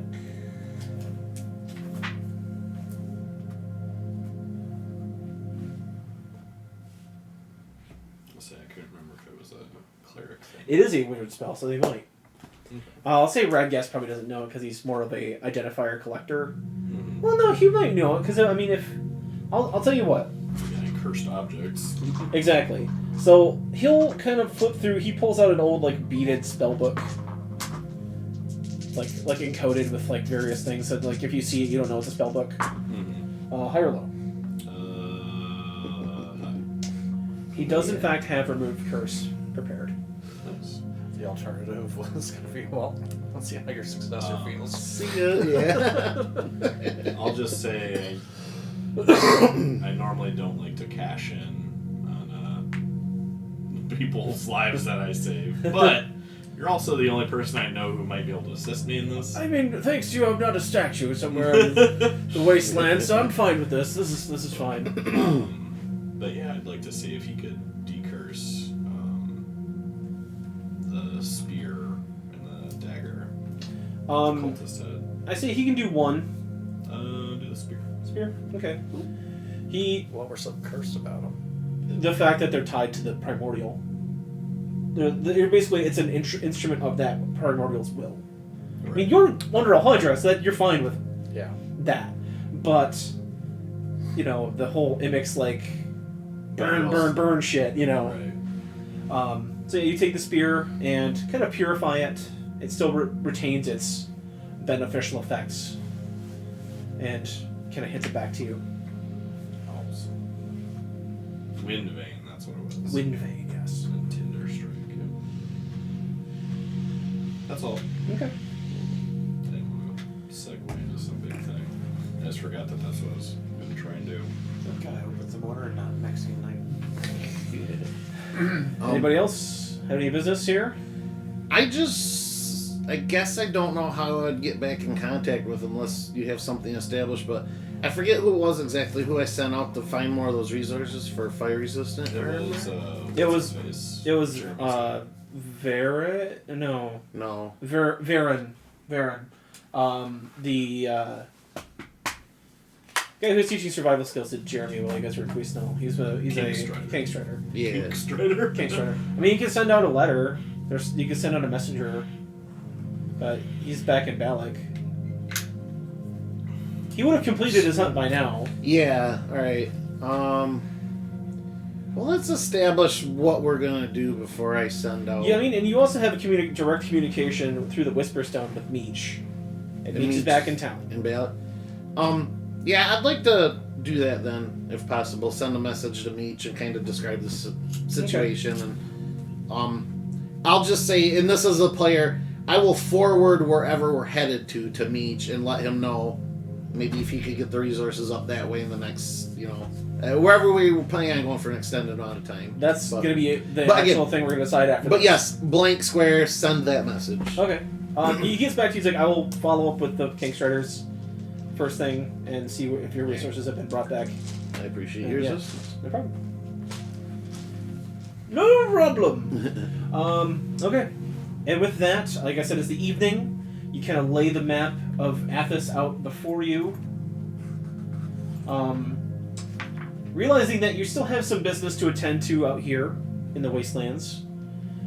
You still have your seed of the Tree of Life to take to Hanko Village. You basically, Jesse, have wrapped up your business. You've ascended to your full potential as a cultist of Al Hydra. John, are you trying to claim that I've peaked? I have not. It's kind of high school for you right now. No, that's junior year. Yeah. And of course, you still have the mysteries of the White Comet, but those are kind of those seem a little far off. Those are kind of like way that way. Yeah. So, and then Jeremy has his quest to reclaim the soul of Cora, but he doesn't really have any leads. He kind of ventures that forth. Like, I don't have any new leads other than somewhere in the Shadowfell, where whatever that is. So, until I get more information, I'm kind of stuck. Alright. Yeah, I mean, we're this way. My village could really use the seed. I don't picture it taking long. We go there, we have a little celebration. It's been a while since you gave somebody your seed, is that it? It's a big seed, though. It takes a while. It's been accumulated. Brewing. It's been in my sack, and it's a bat killer. It's backed up. Oh. Yeah. Peretta chimes in. I would very much like to visit home too. That is kind of central I to. chimed in. I just think of Panic at the Disco. Instantly. After all, it is kind of essential to my mission in life now is to restore life to Athos, and what better way than to restore a tree of life? I mean, you might have some. There might be some information you could find back at your home. Now, I'm still you've seen Athos a little bit more. You know a little bit more about the world. There Yeah. might be some more information you could glean. From Well, I'm also still elders. kind of fishing around for that knock fellow too, who's Yeah. supposed to be in the area. So And I don't another- wanna leave quite yet. Maybe my people would be interested in giving some aid with the threat of another dragon king out there, and Potential for another force. right, more deforestation due to another power hungry dragon king could be problematic. So hey, like I said, we go there, we have a little celebration, maybe ask a few questions or let people know what's going on, and we can get back to it. As you unfold the map, one of the, I'll say, you said you brought Linnaeus with you. Player map. Yeah. Thanks. Oh, Linnaeus, yeah, I believe he said was going with us. Thank you kindly, sir. Yeah, She what- kind of what is a looking over the map, and she third says, of her forces, yeah. well, you've marked Honko Village on the map here, but we have to make it through the mountain range to even reach the jungle ridge. I mean, she kind of gestures around her, like, are we gonna take the siege breaker up a mountain? How are we gonna get up there? You know, Linnaeus, I'm really tired of this naysayer attitude. But yeah, no, that's a fair point. I mean, She's saying this is we're- a safe port. I mean, we can leave it here. We have plenty of Crawdloo mounts. We can take carts, wagons, and whatever supplies we need. I don't think our families would appreciate a fortress rolling up on home anyway. Probably not. Why are they in need of Just liberation parks too? outside the village, does the semi, like, Yes. like, Yeah. They're like- Hail rakes. But to them it's like a moving castle, not a fortress. yeah, pretty much. I mean, there's a Crawdloo vendor in town. We could get more mounts if we need. I feel like mounted. Yeah, riding mounted would be Mounts in the mountains. enough. Seems apropos. I wouldn't take Einixes or Kanks because the cold. I've heard that the mountaintops can be pretty cold, so I wouldn't take anything that's necessarily cold-blooded up there. The Crawdloo are vaguely reptilian, but they're still birds, so they should be fine. I don't suppose there's any kind of flying mount like. I mean, I've heard of flying wasps to the north and the forest ridge. Some in the jungles to the north. There So are it's there. there are like giant, like 5-foot long wasps that are like trainable and mountable. But obviously, flying them over a mountain ridge would be Yeah. great if you could, Yeah, okay. Other insects and pass out in the cold room. There's like, Yeah.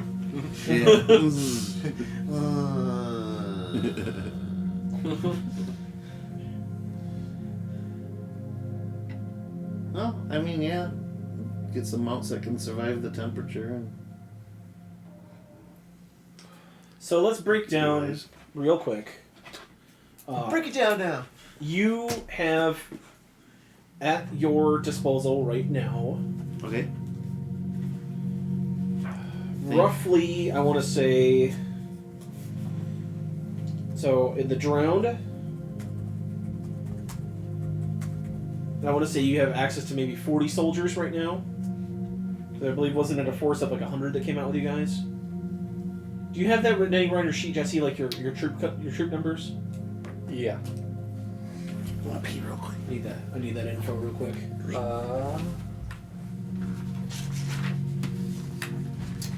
When we left Balak, you told me there were 40 mercenaries on the Siegebreaker, Okay. minus Faraka. She's dead. She got replaced though, so. Yeah. And Captain Linnaeus had 200 troops. 200. Okay. 70% were infantry, 20% were cavalry, 10% were archer. Okay. So let's say you have access right now to about 30 of the drowned, and about, we'll say, you've lost about 10% of your folks on this journey, just to the various battles and wars and whatever. Yeah. Supplement it with a few other, General attrition. Exactly.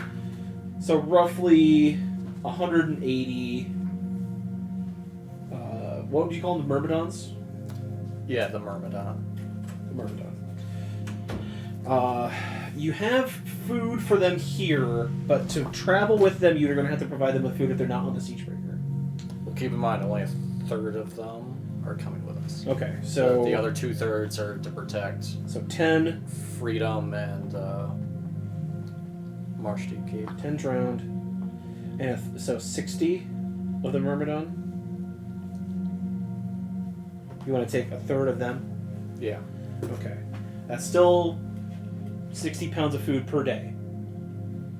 Well, 70 because it'd be 10 of the drowned, 60 of the Myrmidon, so that'd be that and their mounts. Are we out of provisions that we left with? You have them here. I'll say you have 200 pounds of food on the Siegebreaker. But that's like that's all of your stores. Okay. So you could take... It's going to be roughly how much time you want to use to take more. I don't know, you have the ability to prolong some food. So it's really going to be how much you want to take. And you can make water, so you can provide 10 gallons. 10 gallons. Well, It's enough for maybe 10 more. people per day. Maybe more.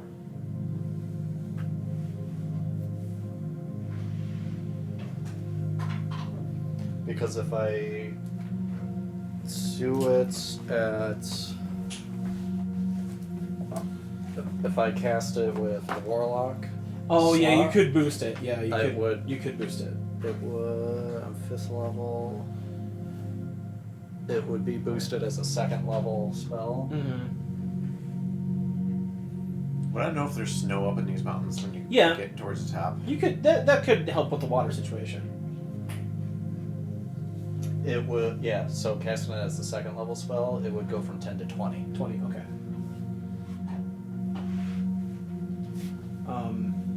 That, and you told me whoever I use my lay on hands on, like a few points of that, Yes, because you can. Yep.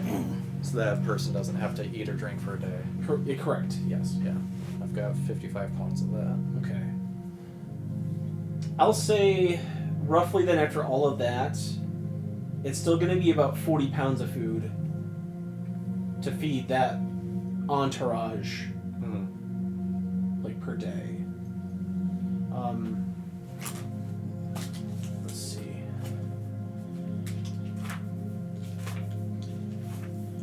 The Town of Freedom has some food that they can sell you.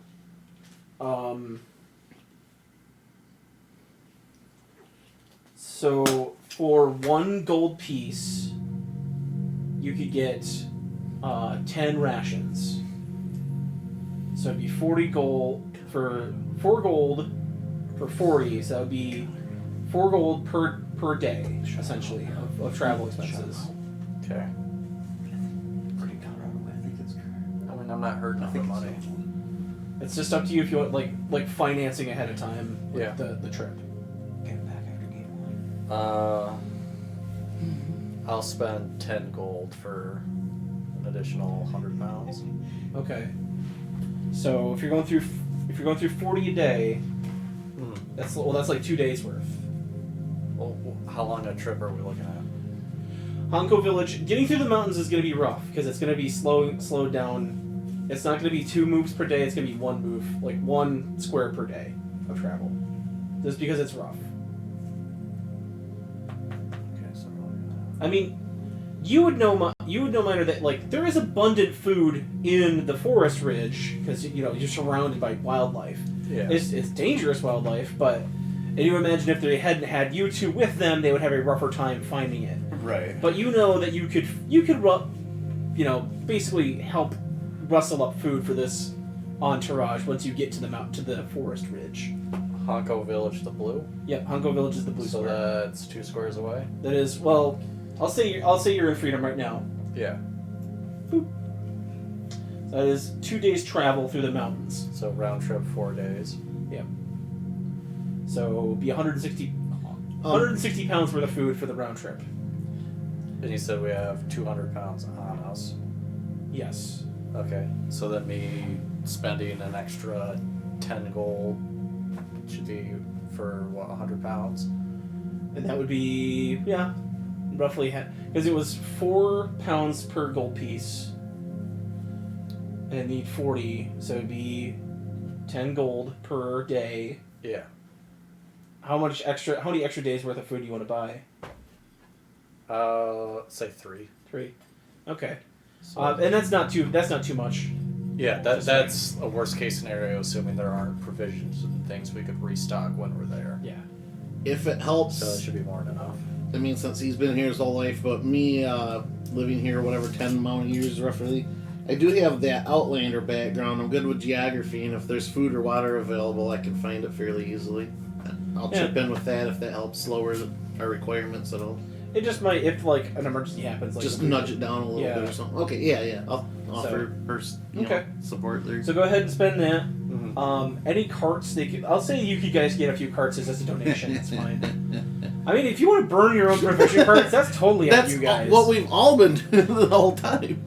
I mean, yeah, go for it. Starve in the mountains. See if I care. But Pretty sure Snafu ain't gonna starve in the mountains. just I ain't gonna starve. you guys can have your crowd loot, no problem. So 5 there, and maybe 1 per cart. You want to have like 1? Like how many carts of supplies do you want to bring? I'll say you can get the food on 1 cart. The food and the water you can get on 1 cart. Okay. I'm gonna be my own mode of travel, so don't worry about me. Okay. I say your kind of your entourage is kind of going to take a little bit of logistical support here to kind of get across this mountain range. Come on, Hannibal did it with elephants. It's going to do it with ostriches. Or essentially desert chocobos. Noises over here. He just wants attention. Oh, 2 or 3 probably. Okay, so and then I imagine just they're going to march. Yeah. Okay, They can tough it out. all right. And then my last question, because not having everyone ride Crowdlers was a smart decision because that would be a lot more food you'd have to rustle up. Mm-hmm. My last question for you is about cold weather gear. Because the Berserkers and the Drowned and the Myrmidons are wearing like desert like robes, and you know they're going to be entering a very cold environment. Do you want to outfit them, or do you want to make them okay? No. Because if you don't outfit them, they're going to have to do con saves. No, outfit them. Okay. I mean, I'll probably be fine because I'm resistant to cold. But You have a living bonfire traveling with you too. I'll say for the traveler's clothes, it's 2 GP per set. If you want to buy them like just whatever cloaks you can find, I'll say bulk. I'll say it'll be 1.5 GP. So times 40, looking at 50 gold. yeah, I can do that. Okay.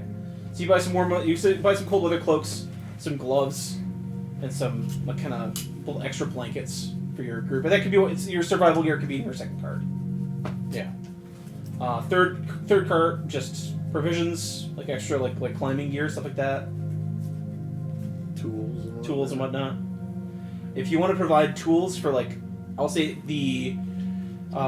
the carts to have a tool advantage on climb checks and stuff like that. If they have to move a cart around something, that's another 25. Sure. Okay. Well, it'd be nice to have just to chop firewood and stuff too. Right. We're gonna need a lot of Well, we got rock now. that. Yeah. Okay. True. So you have outfitted your entourage with enough supplies and provisions to make this trip pretty passable. I'll say that was the next day, kind of preparing for this trip. Anything else you guys would like to do in Freedom before the caravan moves out?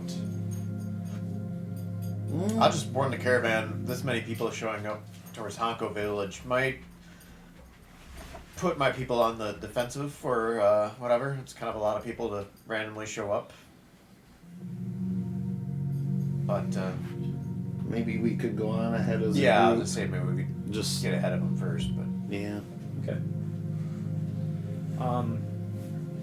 And with that, Yeah. that is actually the third day of the streak. You guys are contacted in the morning by none other than Meech the Magnificent. I mean, it's almost 11 o'clock. And that, my friends, is a week 3 intrigue action. You're contacted by Meech. He says to you, I have gotten with them. They are going to ship it via courier. Should take about 5 days to reach Freedom. From there, wherever you go, probably or however long it takes to get them to catch up. But yeah, he did get a lot of that spider silk. Awesome. So yeah. Is there a way, credit in the game? I want to tip Mitch and I want to pay Jeremy's guy for doing this. Is there a way I can give him cash? Do I have a stash? You can leave some with the Yeah, that's okay. Yeah, folks since they're at coming to Freedom. deliver. Yeah, I'll go ahead and do that. I'll leave a payment of what would be a fair amount. 5 days travel across treacherous desert lands. I mean, probably at least a couple hundred. I'd say. Yeah, no, I'm gonna be generous. There's my pencil. All right, so you said at least I'd say a couple hundred would be couple nice. hundred. I want to leave 201. 201 GP. I want to leave 202, but you were a day late. I want to leave Meech 100 for his help, and I'll leave. What was Jeremy's guy's name again? It's just gonna be it's not gonna be Veron. He has stuff to do for the resistance. But it'll probably just be a Okay, whoever did. King Strider courier. Okay, whoever did it for me gathered all the webbing and stuff. I'll give him 500. Oh, okay. All right. Sweet. And with that, it's going to be the next intrigue actions. He's asked, the resistance is ready to strike again. Our forces are arrayed. Any suggestions on what we should do for our next move? The intelligence that you have been provided by Andropinus, our spy, is saying he's going to attack the communications network. He's going to try to crack down on spies, anybody he thinks are spies, essentially. So your communications defense is going to be attacked next time. Okay. The only thing I would have for suggestion, and this is totally not looking at any of our numbers or anything, so take it for what it's worth. There was the first option under lore was to be able to attack him secretively. Research the best ways to assault the palace secretly and effectively. I'll offer that because we're kind of making a name for ourselves, so we should probably dilute that down a little bit and do something that he wouldn't expect from us. But, again, not looking too in-depth at it, just kind of a reaction to what we've been doing lately. Like I said, there's no bad thing on this list. So Yeah, whatever they it is- all look good. I'll Yeah. give you that. So, bracket chat was like, "What the fuck was that? A motorcycle?" And I'm like, "No, angry duck." Pretty much.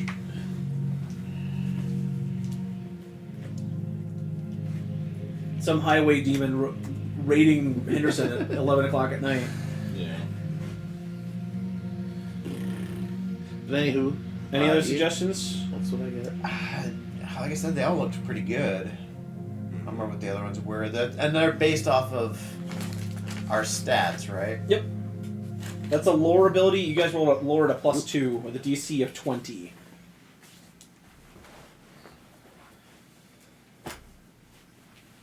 And what's our lore stat? It's a +2. It's Okay. going to be your bonus. Yeah. If you can also you can use the power die. It's going to basically be a once per every other week type thing. So you can roll a D8 to add to this, but you won't be able to use it for the next roll.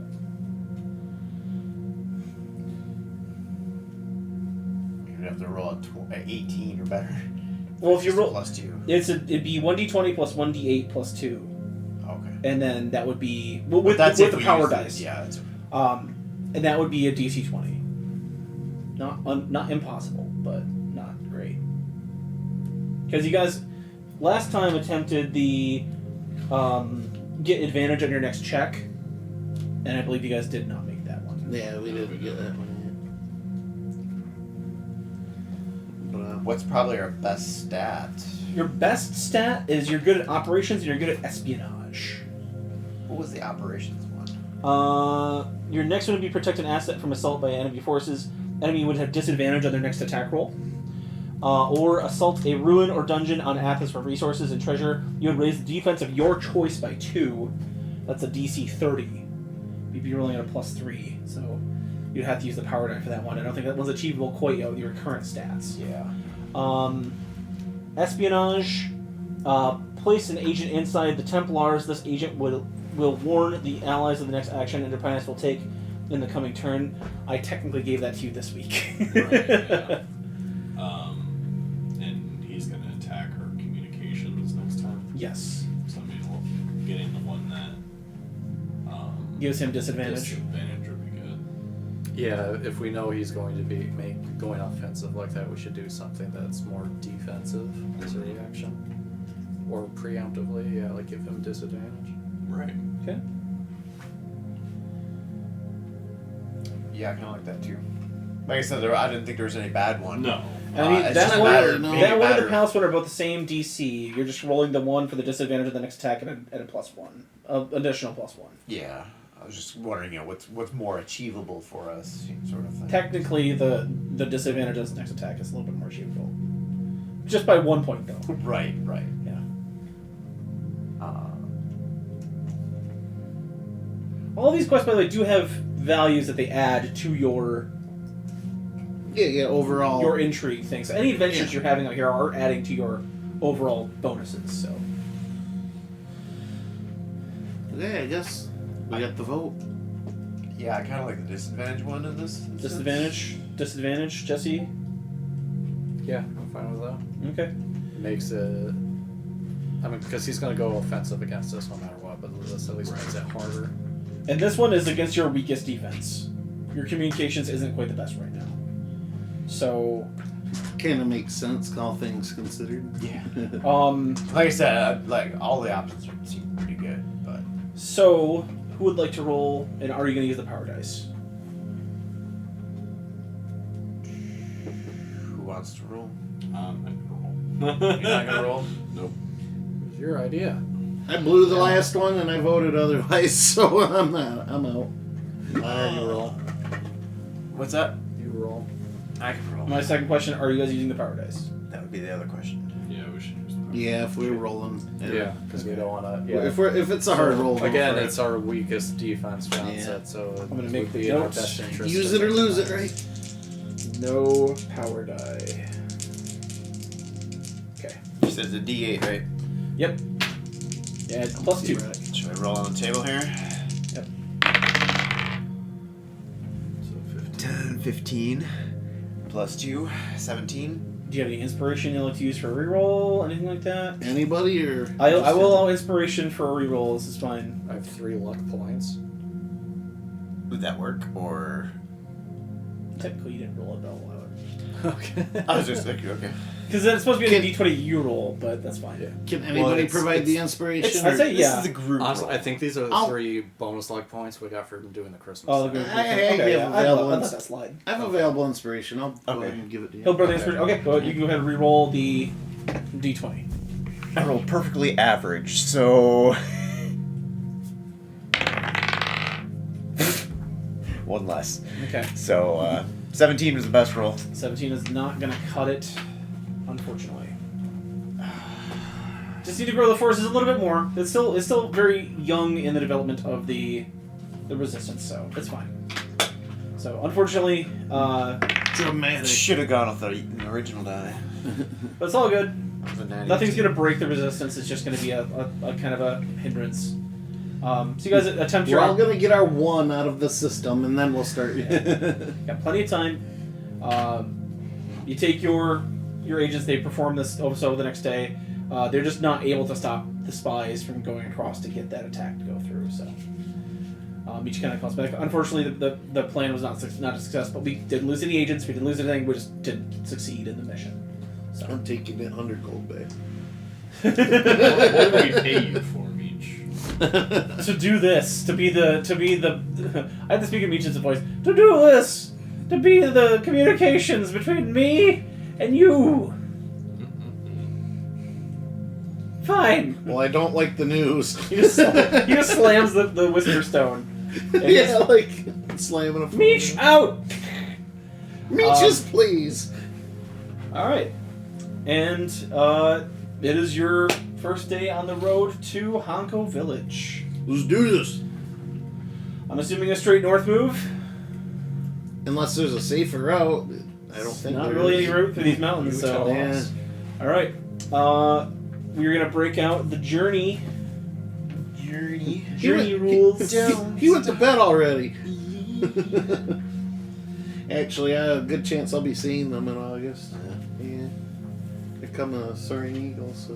But not Steve Perry. No, he doesn't do it that Right, anymore. right. Yeah, All right. So.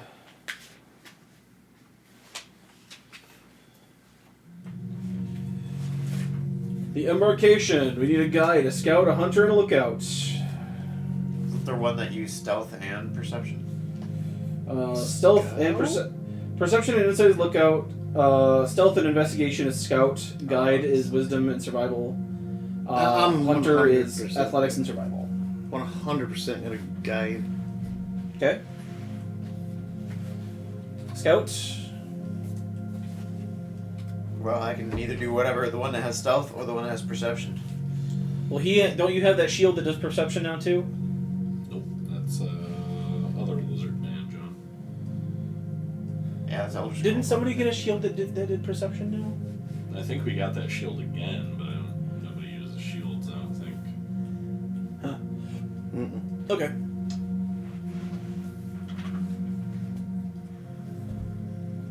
But yeah, my Argonian has that though. Okay.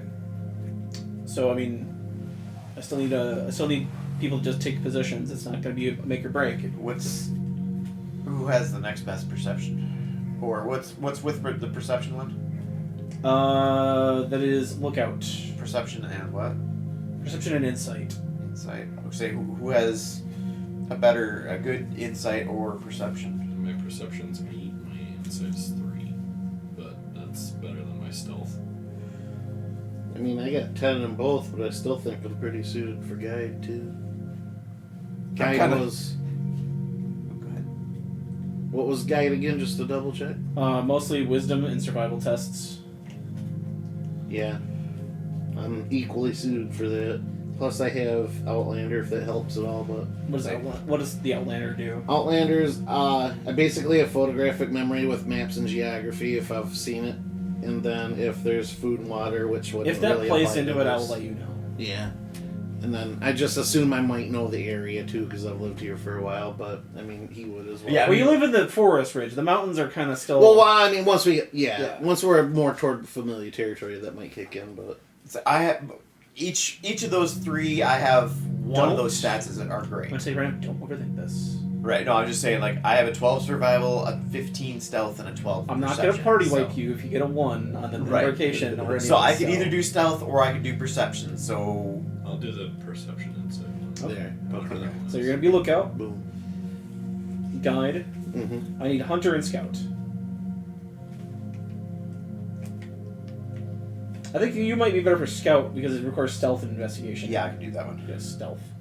My investigation is squad, but my stealth is. And Jesse, you want to take up hunter? Sure. Okay. All right. It's gonna be a 3. What are you? Guide. What is your survival Okay. bonus? Okay. Yeah. Survival is a +10. So 19.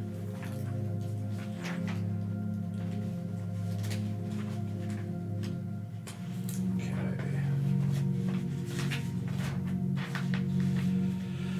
Alright, you have scored a grand beginning. Destiny and chance align for our heroes of the journey ahead. As a result, add +2 to rolls on the event table. Additionally, the first skill test on each encounter is made with advantage. So you guys have definitely left freedom with confidence, and you know you're going to the right place, doing the right thing, taking the right chances. You have the supplies, you have the knowledge, you have the people. You can do this. So I'll leave my seed behind. All right.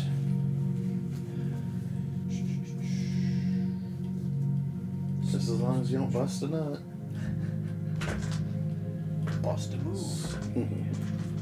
Watch that episode of Scrubs. He was in there, and that's all he was saying. Bust a move. Sir, you need some help. Bust a move. Okay. Guide, give me a animal handling test real quick. Okay, that's not the worst.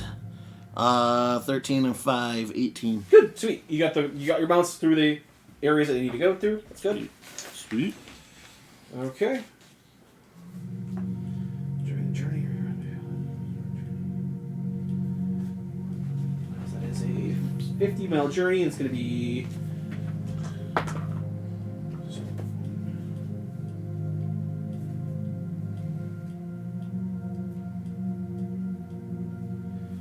What's your guys' proficiency bonus? +4? 5. 5? 5. So... Okay. Alright, you can only get one event. So, you can roll on a +2. Does anyone want to roll me a d12, or do you want me to roll it?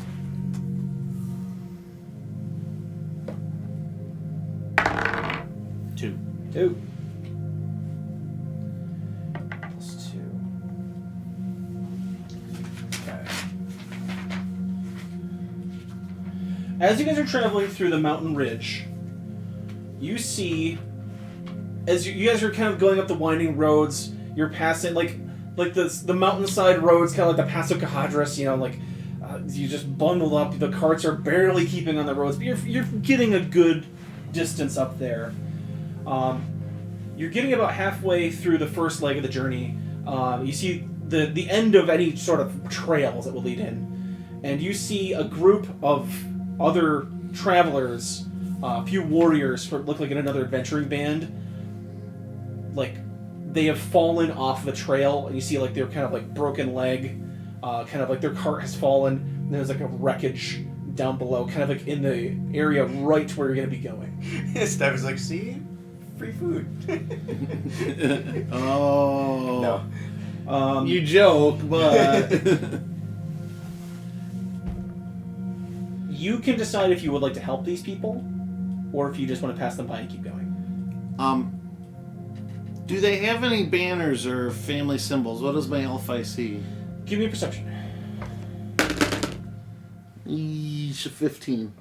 There is a bloody dagger on a banner that's like snapped and kind of like whipping in the wind.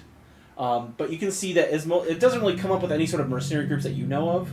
It's most likely just an independent adventuring group. You do notice that there is a wooden crate that is busted, and spilled out is a bunch of metal ore and a few actual other valuable trade goods that have been kind of strewn across the trail. And they're trying to pick it up, and but their hands are all frostbitten, and they're trying to scoop everything in. It's just a very pathetic sight. They could make it, but the help would definitely be appreciated from them. Peretta would be willing to help, but she won't do it alone, so she's just kind of looking for a group consensus on this.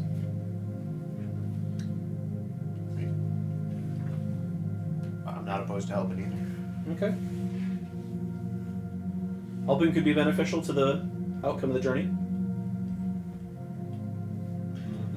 They might know the trail. Does it look like they're coming? They've come from basically up ahead. You'll have to pass the same paths that they did. Are they going the direction we're coming from? Yes. Okay, so they may have knowledge of what is already behind them, but ahead of us. Exactly. So, yeah, I'm fine with helping them. So that's 2 out of the 4. Any others? Yeah. Yeah. Okay. So as a party, I'm going to need you to make a skill test. Each make a skill test. I'll say you can, as a group, you can pick either nature, medicine, or survival. We can knock survival out of the park between you and me. You can each pick whatever skill you'd like to do. Okay. Oh, I was gonna say I'm pretty good in all 3. So What were they? Nature, medicine, or survival. Well, nature's got one more point in it. Ooh, there's a nat 20. Okay. And that'll be a 32 on survival. 18 Okay. nature. can any of our abilities assist in this roll, or No, make the effect dice outcomes.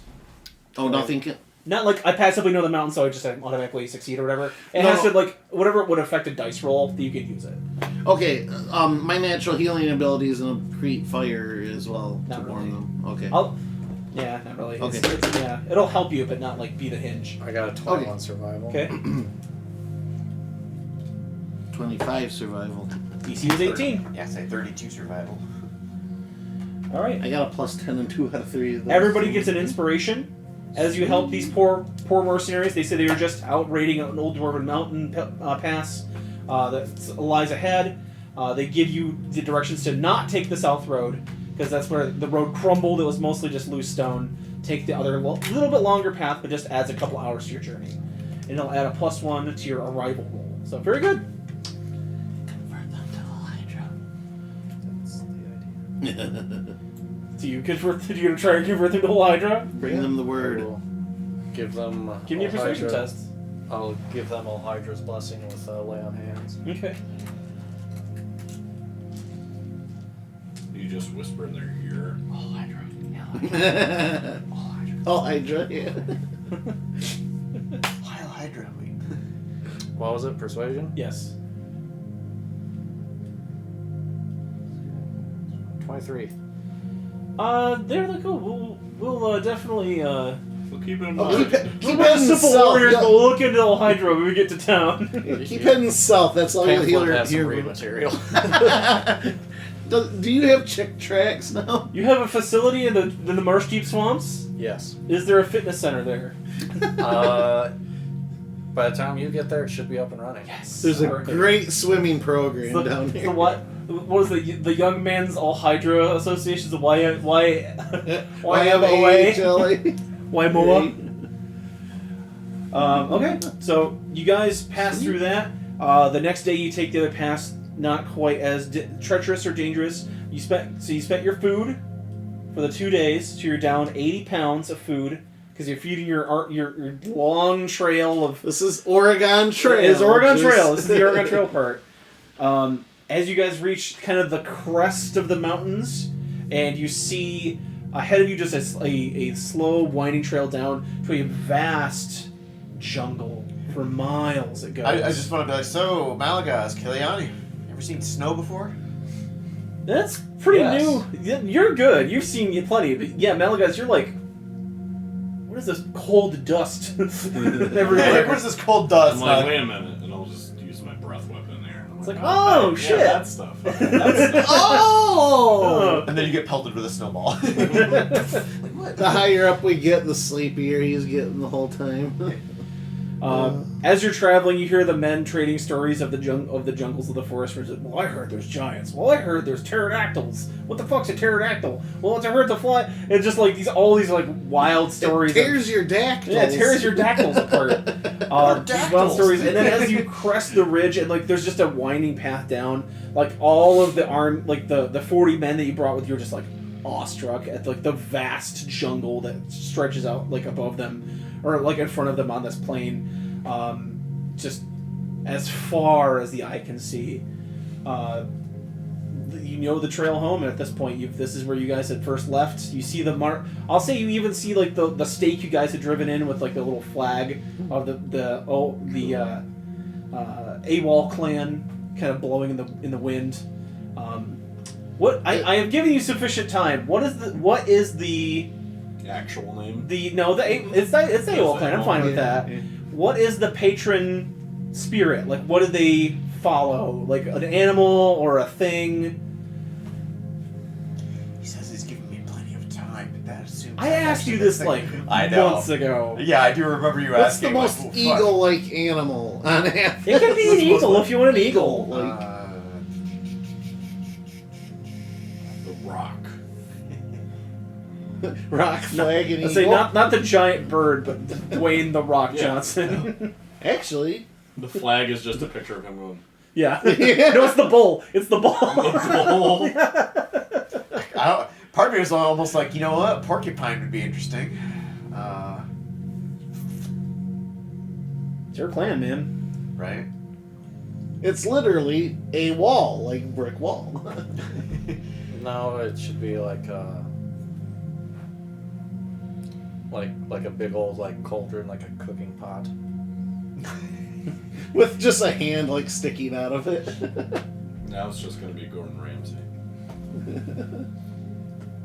Thinking porcupine because they're awful defensive, or something that's rather omnivorous. You could do a honey badger. Honey badger. Yeah, I mean, they go bears pretty. are They go pretty omnivorous. AWOL. Just a ham shank. Or a bear.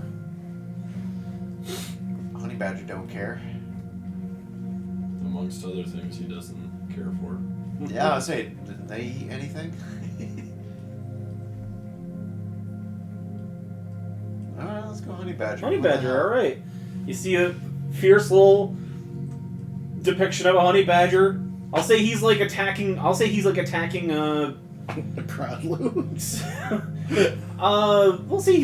tree or something. He's like climbing up a tree or something. There's like a beehive up there.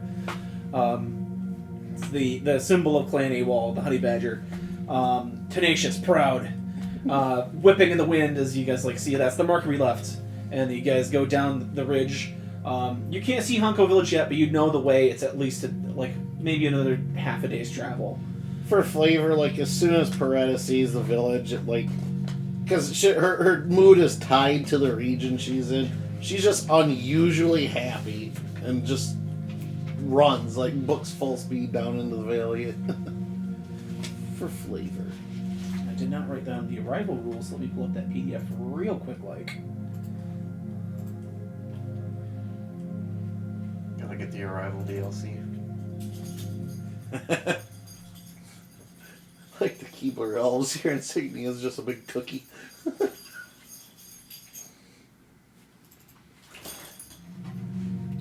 I hear some sloppy jowls out Sorry. there. I lose control every now and again. There's a sloppy I got jowls, a not new sloppy comb bowels. for Goji. I used it today. It's one that's designed for get it because he's got the dual coat. It's designed for getting the undercoat. Oh yeah, shedding. that brush, yep. Yeah. You would think it snowed in the backyard. I see There the was picture. So much hair. Oh my god, yeah, he's the same way. You can keep going and going and going for hours and still pull fur out. Like, Yeah, when I was done, he looks so much thinner. He's got the curves now. it does. My grandparents used to have this old plastic hair brush for All right. dogs. Undercoat brush. Would somebody like to roll a d8, or would you like me to roll a d8? Do it, Snafu. Home turf. You get Right. +1 to this arrival. This arrival. Yes. Oh, it's an 8. So Nice. +1, 9. 9. Anyway, you twist this thing and the combs come out or retract, so that way it's full hair. You just retract it. One I got for him, it's a button and it retracts. Does the same exact thing. As you guys descend into the valley, you guys, knowing that you're back home, you've had a wild ride away from Athos. Like you got captured by slavers. You met a whole group of warriors that took you to an Incredible people. island. You fought a bunch of dudes in an abandoned temple. Talk to an AI in halfling, basically. Basically. Face to face with demigods, more or less. And you went and you saw all this and you came back. You made it back. You two, knowing that you've traversed farther than the farthest you've gone probably your whole lives. You maybe not because you've gone across paths, but certainly in Athos, this is probably the farthest from home you've ever been. One more step. One more step. One more That's all step. I've ever been. And as you guys descend into the forest itself, I'm going to award each of you 2, because they're points of shadow removal, but that's not a thing in this game. So, I'm going to give you each get an inspiration. Yes. Is there a cap on this, or No. Okay.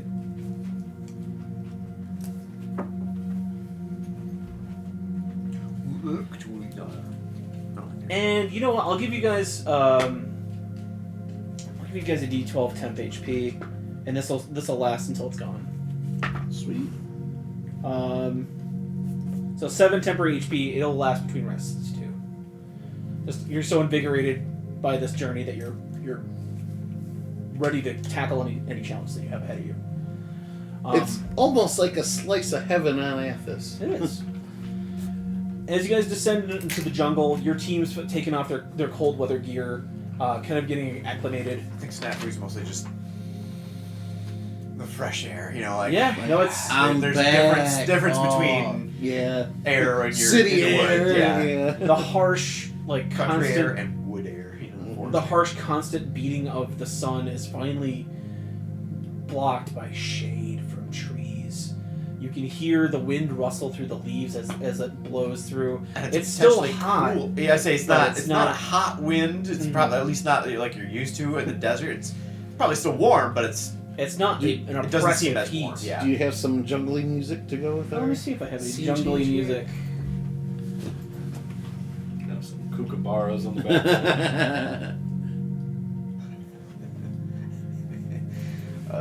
Did you look at that? We need some cool island tunes to cool his hot spirit. Did you look at that radio website thing? And Not yet. I'm planning on it soon. I still but- keep playing random 20s music because there's some interesting stuff. There's Yeah. Once while you get something religious, like wow, okay, but there's been some few random songs. What the fuck? Just the gig of the- I've never seen a straight banana. Never seen a straight banana. You're expanding your repertoire. No, this one's called Sunlight. We'll do that. This guy's gonna walk further in. You hear the squawk of birds. You hear like the various wildlife surrounding you in the jungle. The lizard that you've had this whole time that I don't really address, the critic, like the little lizard Yeah, that it's kind been of a while. stays in your yeah. backpack, kind of crawls out and kind of pokes his head out, kind of sniffs the air with his tongue. I had a name for him too. It was gonna be sticking with Snafu and AWOL. I was gonna call him Sauce. SOS. Okay, Yeah, sauce. sauce, yeah. So he pokes his little head out, crawls out, kind of like sniffs the air. These guys descend into the jungle. The men are kind of like looking all around. A lot of them have never even seen like one tree, let alone this many trees at once. A lot of the drowned, a lot of the myrmidons are like picking up like leaves as mementos. Yeah, like oh wait, look at they're collecting all the things they can. As you guys make your way toward Honko Village, They realize they can wipe their ass with those. you pass the large. There's a large, not like mountaintop, but there's a rocky outcropping, And as you walk past Jared, you remember that's where you landed. That's where the green meteor impacted on Athos. And so you can still see kind of the... I'll say it blew a hole through, like, you know, like that mountain in, like Breath of the Wild, how there's, like, a hole through the middle of it? Yeah. There's a peak that goes, like, whole crater. Where it, like, plowed through, like, a bunch through. And there's just was a crater there. So you can see the perfectly spherical hole in the rocky, like, range kind of above the village. And as you walk further in, you get to... Like a Malagast, like, let's see the siege breaker throw a rock like that. Mm-hmm. If I have it... I should have set this up by now. Okay, hold on. Give the director a little bit of time here. He's just going to make a new thing.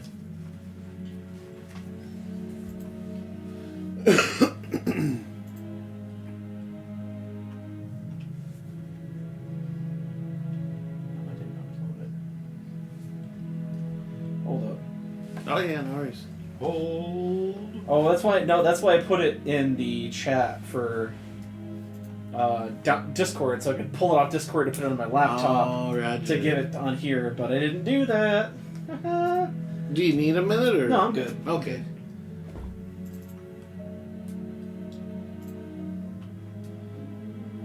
I did have an idea if we had forgotten about sauce, or just let him go. I was like, you know, it would be a good way to explain how I got my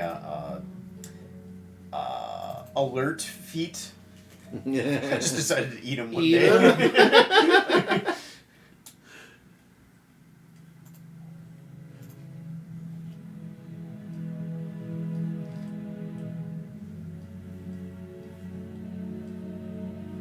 Yeah, that's misleading.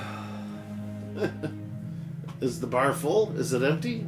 It just takes a while for that kind of image. Not like a super long case. Right.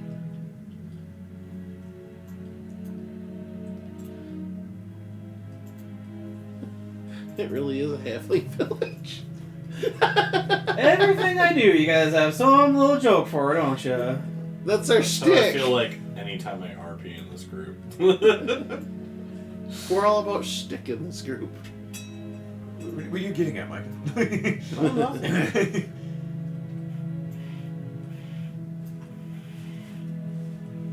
Alright. And then we'll send that to the map layer. Base. Okay. As you guys walk to the gates, oh yeah, Thank you, sir. no problem.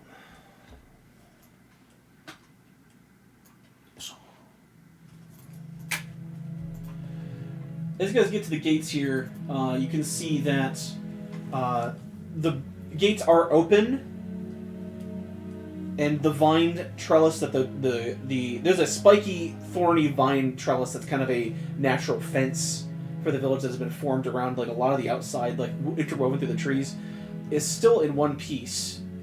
But give me an insight test, Minor.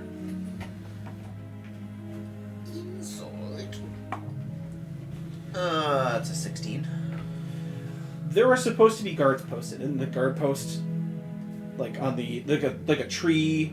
Imagine like Ewok Village, how there's like those bridges across the trees. There's supposed to be 2 archers at all times. There's nobody there. Yeah, I imagine he's been kind of keeping an eye, like waiting for some scouts to be like, "Hey, who the hell are you?" Or kind of. And the gates are Surprising. open. I'll draw my bow, and just be like, have it in hand. And weren't you two going ahead? I mean, yeah, Pareto was Well, I one mean, of us running too. Our group of 5 could probably come Yeah. ahead. It's like the extra troops that are coming into that would probably Yeah, alarm them, kind of thing. But that was the plan.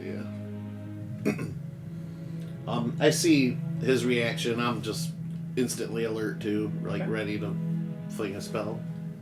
As you guys make your way through the gates, you see signs of struggle. You see a few burned houses. You also see in the very center there, around the Crescent Lake, the life tree that has sustained the land around this area for so long is cut and slightly burned, but still up. You can tell that like there are scorch marks in it, like it was burning, but like must have been extinguished by some means. But it is withering, and it looks like it is dying little by little. The rest of you, as you kind of like walk into the city, you see a village that not normal, unless you're a halfling or adjacent to a halfling, you don't normally get the chance to see houses made out of large like dire snail shells, or like kind of dragged from the nearby lakes, made into houses, huts made of wood and leaf kind of pulled together. But instead of feeling awe, you feel sort of a bit of danger as you notice that this village has been attacked recently. Nobody walks its streets. Nobody is in any of the guard towers that you can see. As you kind of make your way through the entrance, I'll say you guys are like, as a group,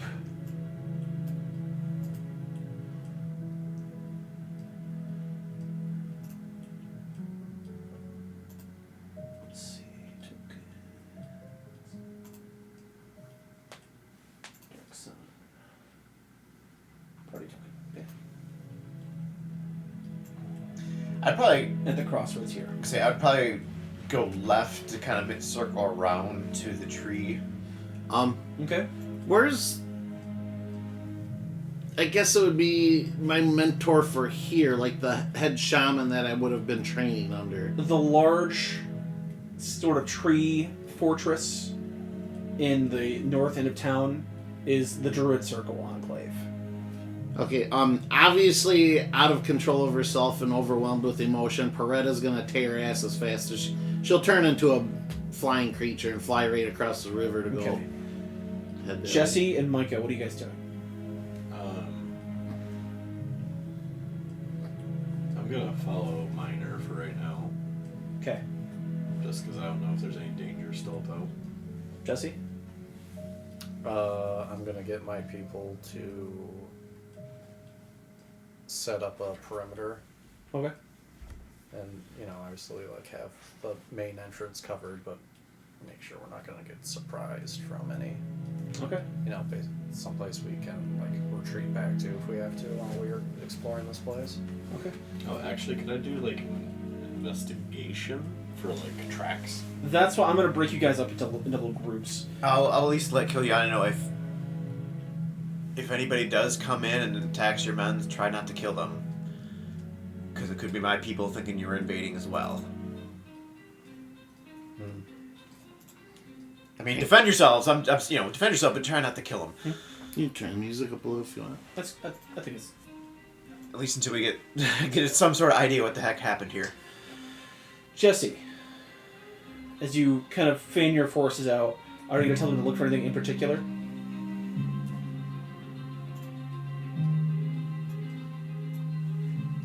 I'll start with halfling survivors. Okay. I say four or five of your men kind of break off and start going through homes.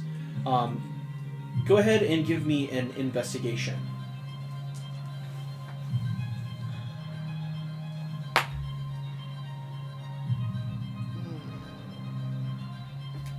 Seven. As you're kind of poking around like near the front gates, you see a body of one of the guards. Like you see a little halfling, got a green cloak. He's wearing a lot of the similar clothing that you see Snafu wear a lot. Only not so dusty. His bowstring there's like his bow still in his hand. It has been snapped off the top, and as you look at the body, you see it is covered in bites, like head to toe bite marks, but strangely, no blood. Are these bites that look like from an animal, or are these? They look very feral. There's just chunks like taken. pieces missing. Yeah, occasionally. Okay. Or is this more like vampire attack? I mean, they're just large bites with no blood. That is, with a 7, you could think that, but you're not sure. Well, On Athos, are there vampires in the traditional sense? I know there's like water vampires that suck the. Give me hydration a out nature of check. people.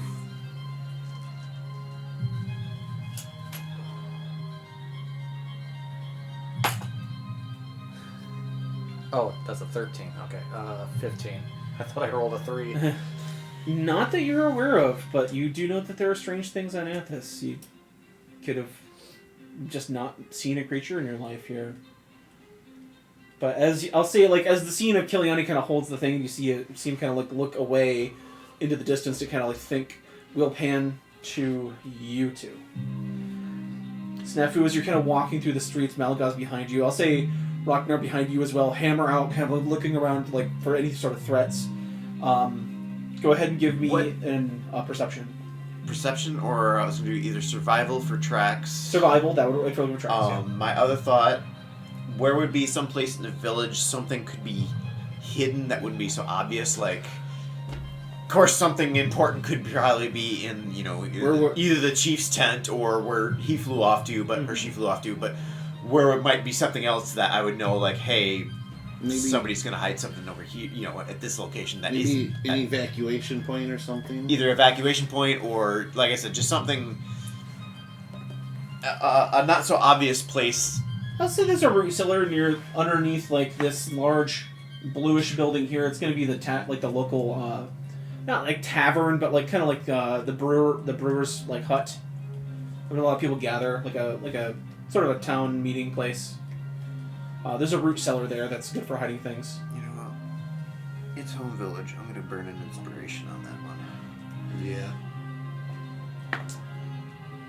Oh hey, wait, halfling luck. Hey, there we go. A 30 survival. As you kind of, I'll say you like burst into the brewer's hut, kind of looking around. You see, once again, signs of a struggle. You see a body. You kind of look over, and it is the brewmaster. You see him, like, he has a club in one hand, but his entire throat has been ripped out. As he's kind of, like, laying over the bar. Blood just all over the bar, and all kind of soaking into the dirt floor. How recent? Give me a medicine check. That's not gonna be a good roll. Yeah, that's a 5. I'll say even with a 5, at least a week. Okay. The smell kind of hits you once you get inside. As you burst into the root cellar, you go to the back, you pull up this like small hatch that's been carved into the ground and kind of dug out and reinforced with like wood on the walls, some support pillars to the ceiling. You see the barrels of his brew kind of like aligning the sides. Well, at least the beer was saved. You do see 2 other halflings down there, kind of cowering, huddled up, but obviously died of starvation. I would say, but at least they didn't have any bite wounds or anything. No. Yeah. Okay, so this wasn't discovered. Any notes on their bodies or any letters lying around? Not that you can see. Nothing of whoever finds this. Yeah, no. Found at castle.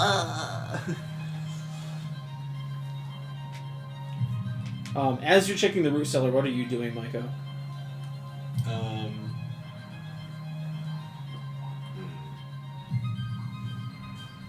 Yeah, I guess I'll look for like tracks just to see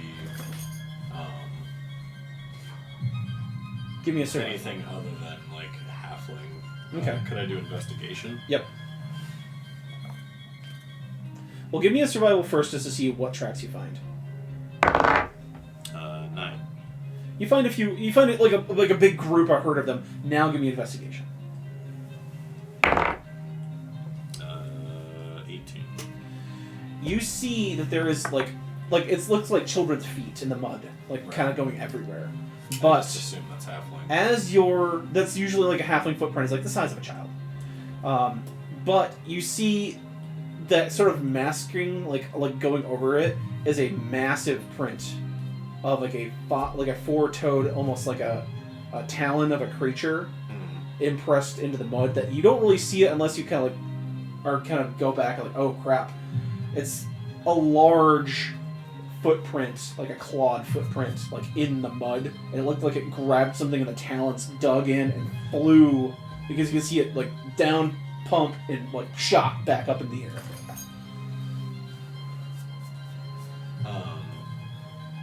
I guess I'll ask Ragnar, because he's got survival. Ragnar's got survival now. I'm just trying to think weren't there the flying beasts when we went down to like Wiesnall that had like talons? He bends down. He says, "Yeah, there was the sky. I believe they're called the razor wings. Yeah, but they're the size of about human children. They'd be about the same size as the halflings. Maybe about man size. This." He looks at the track. He kind of holds out his hands. This thing's got to be at least 10, 12 feet tall. With the depression, the weight, the size of the feet. We're talking a big creature.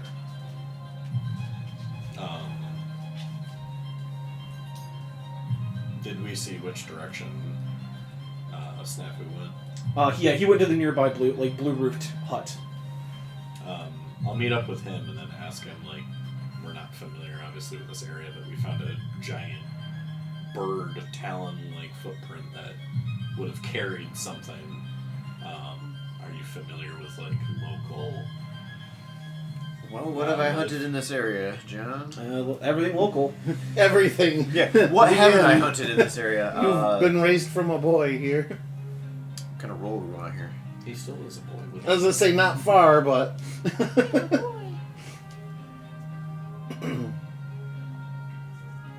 kind of role are we looking at here? Nature. Nature. Alright.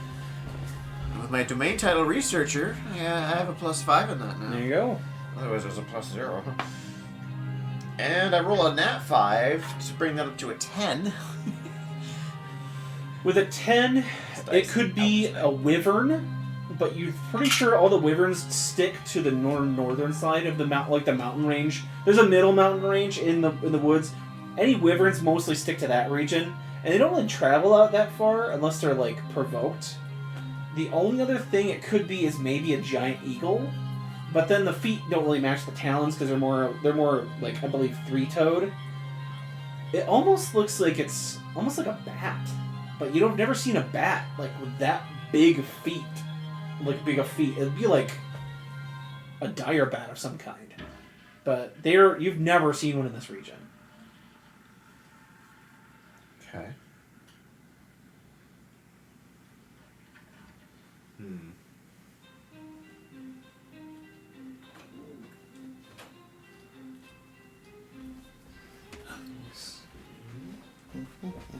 As you guys kind of like look around and you see Snafu trying to go to this, we pan up and we see an eagle flying across the water. Jared, as you soar across the water, you can see that the Druid Enclave, the place where like the leadership of the town dwells and kind of protects over the city, you see that as a main source of battle, almost as like this must have been the goal of whatever attacked this village. As you fly over the top, you can see it's basically a series of like once again, imagine like an Ewok village where there's like a platform on above a tree. But imagine like the whole like a series of 5 trees and all the sub-platforms that make up the whole of this palace. And there's like a natural, almost like built, almost mud and wood wall around all of it, and it's like lit with like druidic like lighting magic, almost like a night elf type of like glowing purplish aura hue. Tell Giselle feels A bit. As you land like in the middle, you see like maybe 5 dead druids immediately, like kind of splayed out. These people you recognize, people that you've known, and then the main tree like leading up to like the archdruid's tower, the door ripped off the hinges. I'll soar up through there and start to dive bomb into the door. Okay.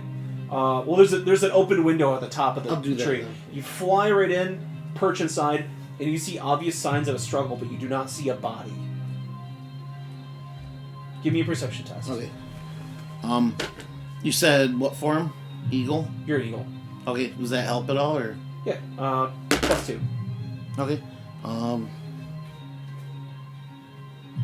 That will bring me to a 19 with the 2 extra. You see stuffed Like he's got a bed made of kind of like gathered hay and almost like a large like a wooden cradle.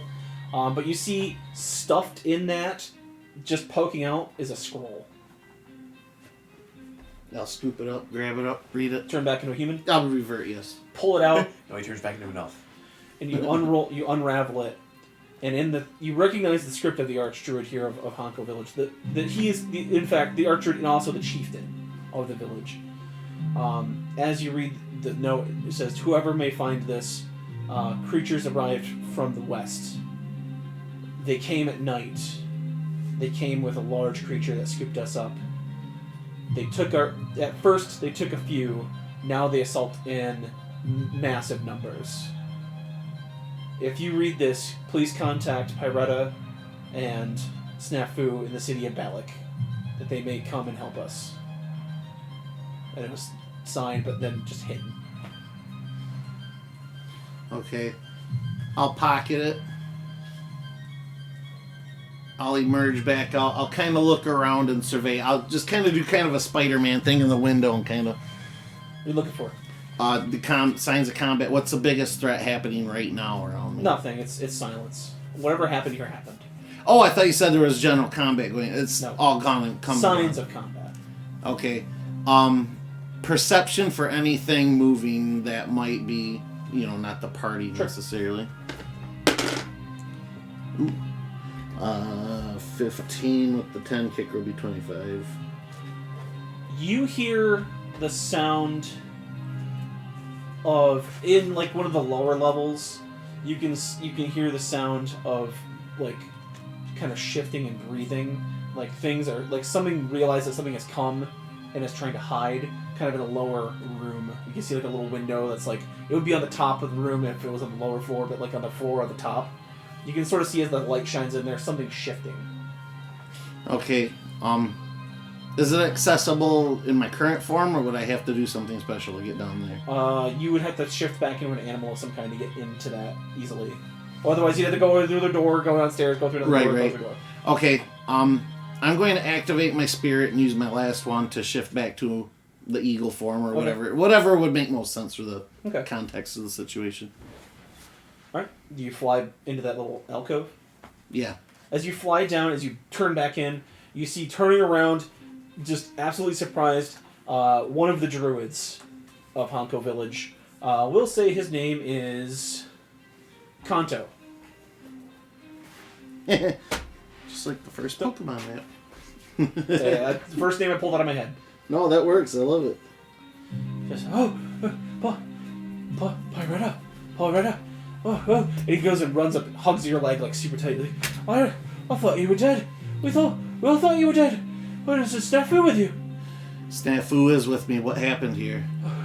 These creatures came in the night. They had red eyes and cold skin, and then nothing we did. We hurt them. Shot them full of arrows, and they just laughed. They came and they're looking for the chieftain. They took him. They took a lot of the survivors out west. We saw them march him out. There's maybe 3 or 4 of us left trying to get the supplies. We all gathered up by the life tree. They wouldn't go near it. They tried to burn it down, but we saved it. We protected it. She grits her teeth real hard. Come with me. I'll bring you to Snafu. We have to solve this. Like, visibly, like she's holding back tears, but they're still coming down. So where are you gonna head? He will follow you anywhere. I will very hurriedly, go. We'll go to the life tree. We'll head around that way. I'll say, Minor, as you get past this blue. Yeah, I was probably working my way towards where she originally flew. You see underneath that palace. You see like the druid circle. The gate was breached. You still see whatever dead halflings. You do see one clue. Give me an investigation. Well, I was like, where'd my other die go? Oh yeah, I threw it away because I threw it back in the... Actually, you can also make this too, Mike. Investigation, because you were there. You were there also. Is it investigation? Investigation. That's a 9.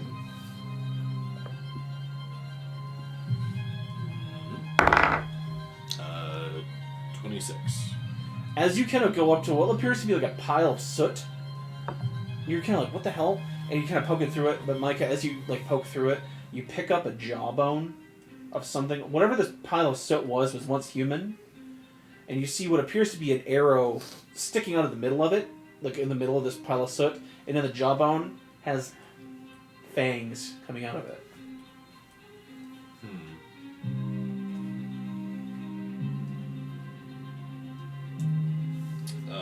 So it's like the top Yes. jaw.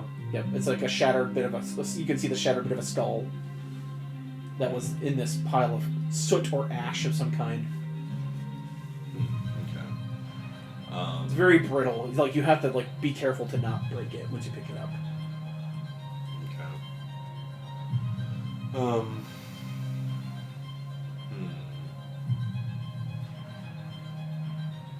Is there any special properties about the arrow that was used, or is it? Give me, as you pick up the arrow, give me an investigation. And as you see he picks up this arrow, give me a perception as well. Investigation 27.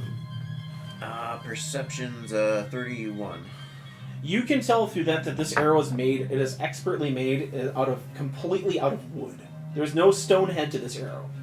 It's completely one piece, and the fletching is made, it still has like feather fletching, but there's no wood, there's no steel head or no like rock head to this arrow. It's literally wood. Literally a wood arrow. Okay. You recognize this as one of the arrows of the holy arrows of the tree itself.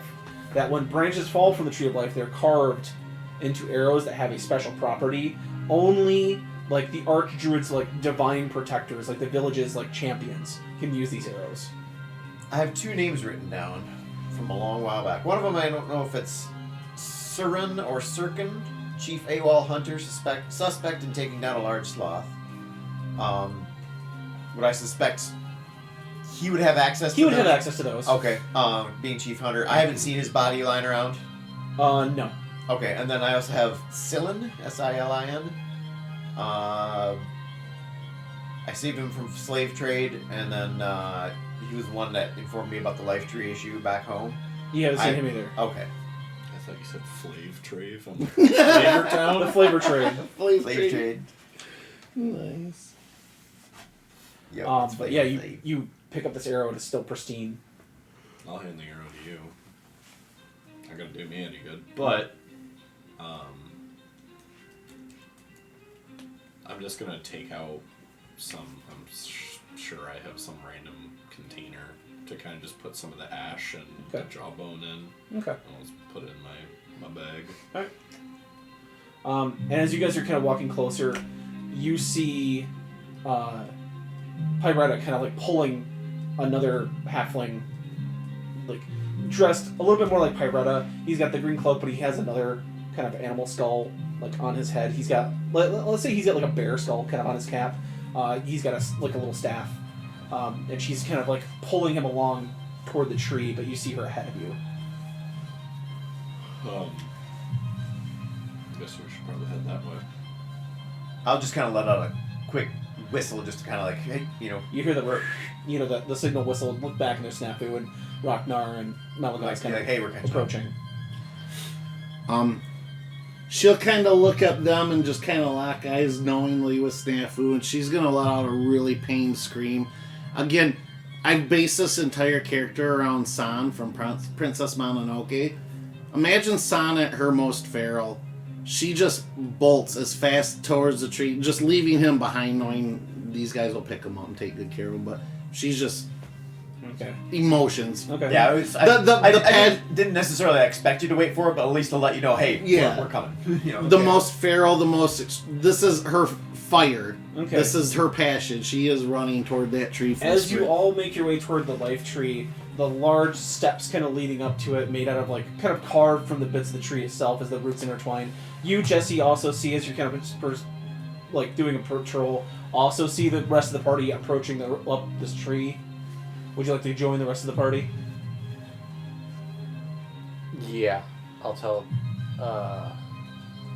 Jarek to, Jarek and Linnaeus to handle things here. Okay. They say, yeah, we'll make sure if we find any survivors, we'll make sure to tell them over here to help. But anything that's not one of us or a halfling, assume is hostile. Yes, sir. As you run up, the whole party kind of converges at the base of the steps. As you walk up to the top of the steps, you get flashes of like when you were first turned into a druid, as you of flower petals falling from the ceremonial boughs of the tree as like you walked up and you met the chieftain, and he gave you the skull. He gave you your access to the life spirit of the village. But now as it's kind of flashing between like seeing it at its best, seeing it now it's like it's broken moments. So you see burned bits of the tree, carved bits into it, but it still kind of pulses and radiates this like sort of calming life force. But you can tell it's definitely dying. It is definitely kind of sputtering out. But as you get to the top of the stairs, and you see what's normally where it's the honey badger carved, like the large depiction, like wooden depiction, like 10 feet tall of the honey badger spirit, and the various like different totems of the tribe carved in. You can see the entirety of the spirit torn down, claws ripping it down, and it turned into a large visage of just a massive skull. Like 2 eyes, big nose, long teeth coming down, and then painted on the front and the top is a large bat. Just splayed, painted across the top. 3 or 4 of the smaller halflings walk out. You see them holding meager bows, but then they recognize you and they come out. Snafu, we didn't know if you made it or not. And they're just like all 5 different, like, they're the 4 different accounts coming your way at once. And as we sort of look at the tree and the carnage that has hit Honko Village, what you thought was going to be a happy, easy, carefree homecoming has now turned into something much different. Coretta just kind of grits her teeth, looks over everything in the village, and again, totally not in control of herself. She's given herself to her passion because, this was everything to her. Her entry into the world, her life for the first 10, her rebirth basically, and finding actual purpose in her life.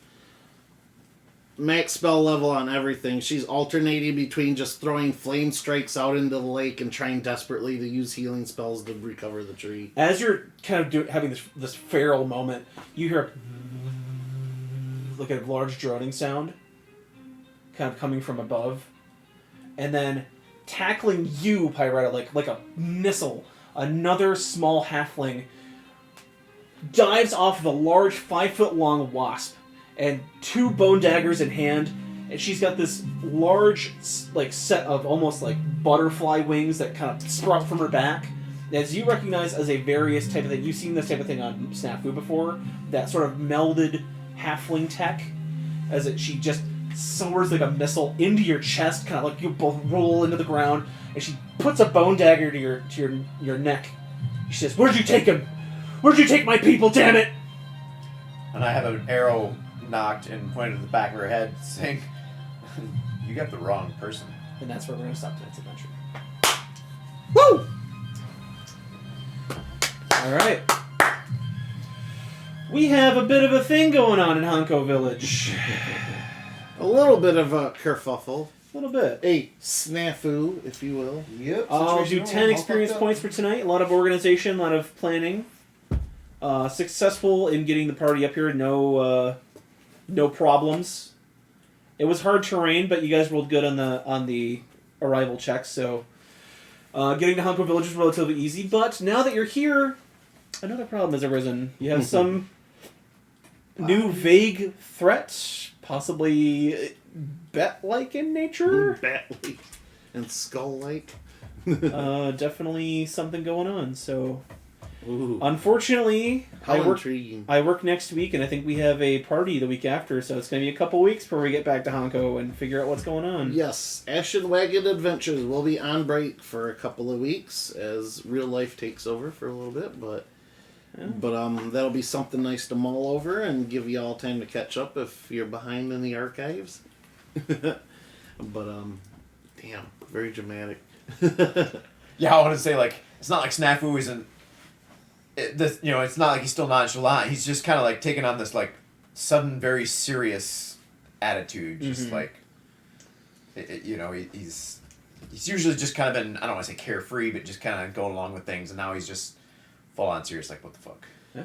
And yeah, and definitely pissed, but Peretta has absolutely lost her mind right now because this was her sanctuary again, where she grew up because she didn't have this. Now the old life is trickling back, sure, but that doesn't make her value this any less. But and on top of that, just the massive threat to life in general, like Athos is screaming again, and it's overwhelming her. But awesome. Thank you so much, John. That was very dramatic. Oh, I'm loving it. I'm already into it. Not that I wasn't already 1,000% into it, but hey, 1,000 and 2,000 now. New mysteries abound, so... What? Brock says, what the fuck am I supposed to do on Saturdays now? Thanks for the fun stream as always, adventurers. Well, thank you so much. Yeah, we'll get back into it on the third week there, but we're gonna take a little summer break, if you will, and give me a chance to kind of write this next arc a little bit more intently. It might be longer than that because I'm heading up north for vacation on the 9th of July. Okay. I think the 9th or 10th. Well, we're talking, it'll be the 9th, so we'll see what's up. Yeah, because if Jeremy can show up finally or not. Yeah. We'll figure something out. Even if you guys are open to the idea of an afternoon Sunday game or something, I could be down, but I guess we'll discuss it further later. I don't want to dictate anybody's time ahead of time, so. But, yeah, anyway, at worst, we'll be back at some point. But this is a good... If we had to stop, this would be a good point to stop anyways, again, to give you time and everything, to write everything, so... Alright, everybody. Thank you for joining us on this exciting adventure of Ashen Wagon Adventures. And, John, if you will... we'll keep a wagon on for you, or we'll keep a cart on for you. See you next time. Alright, laters, everybody.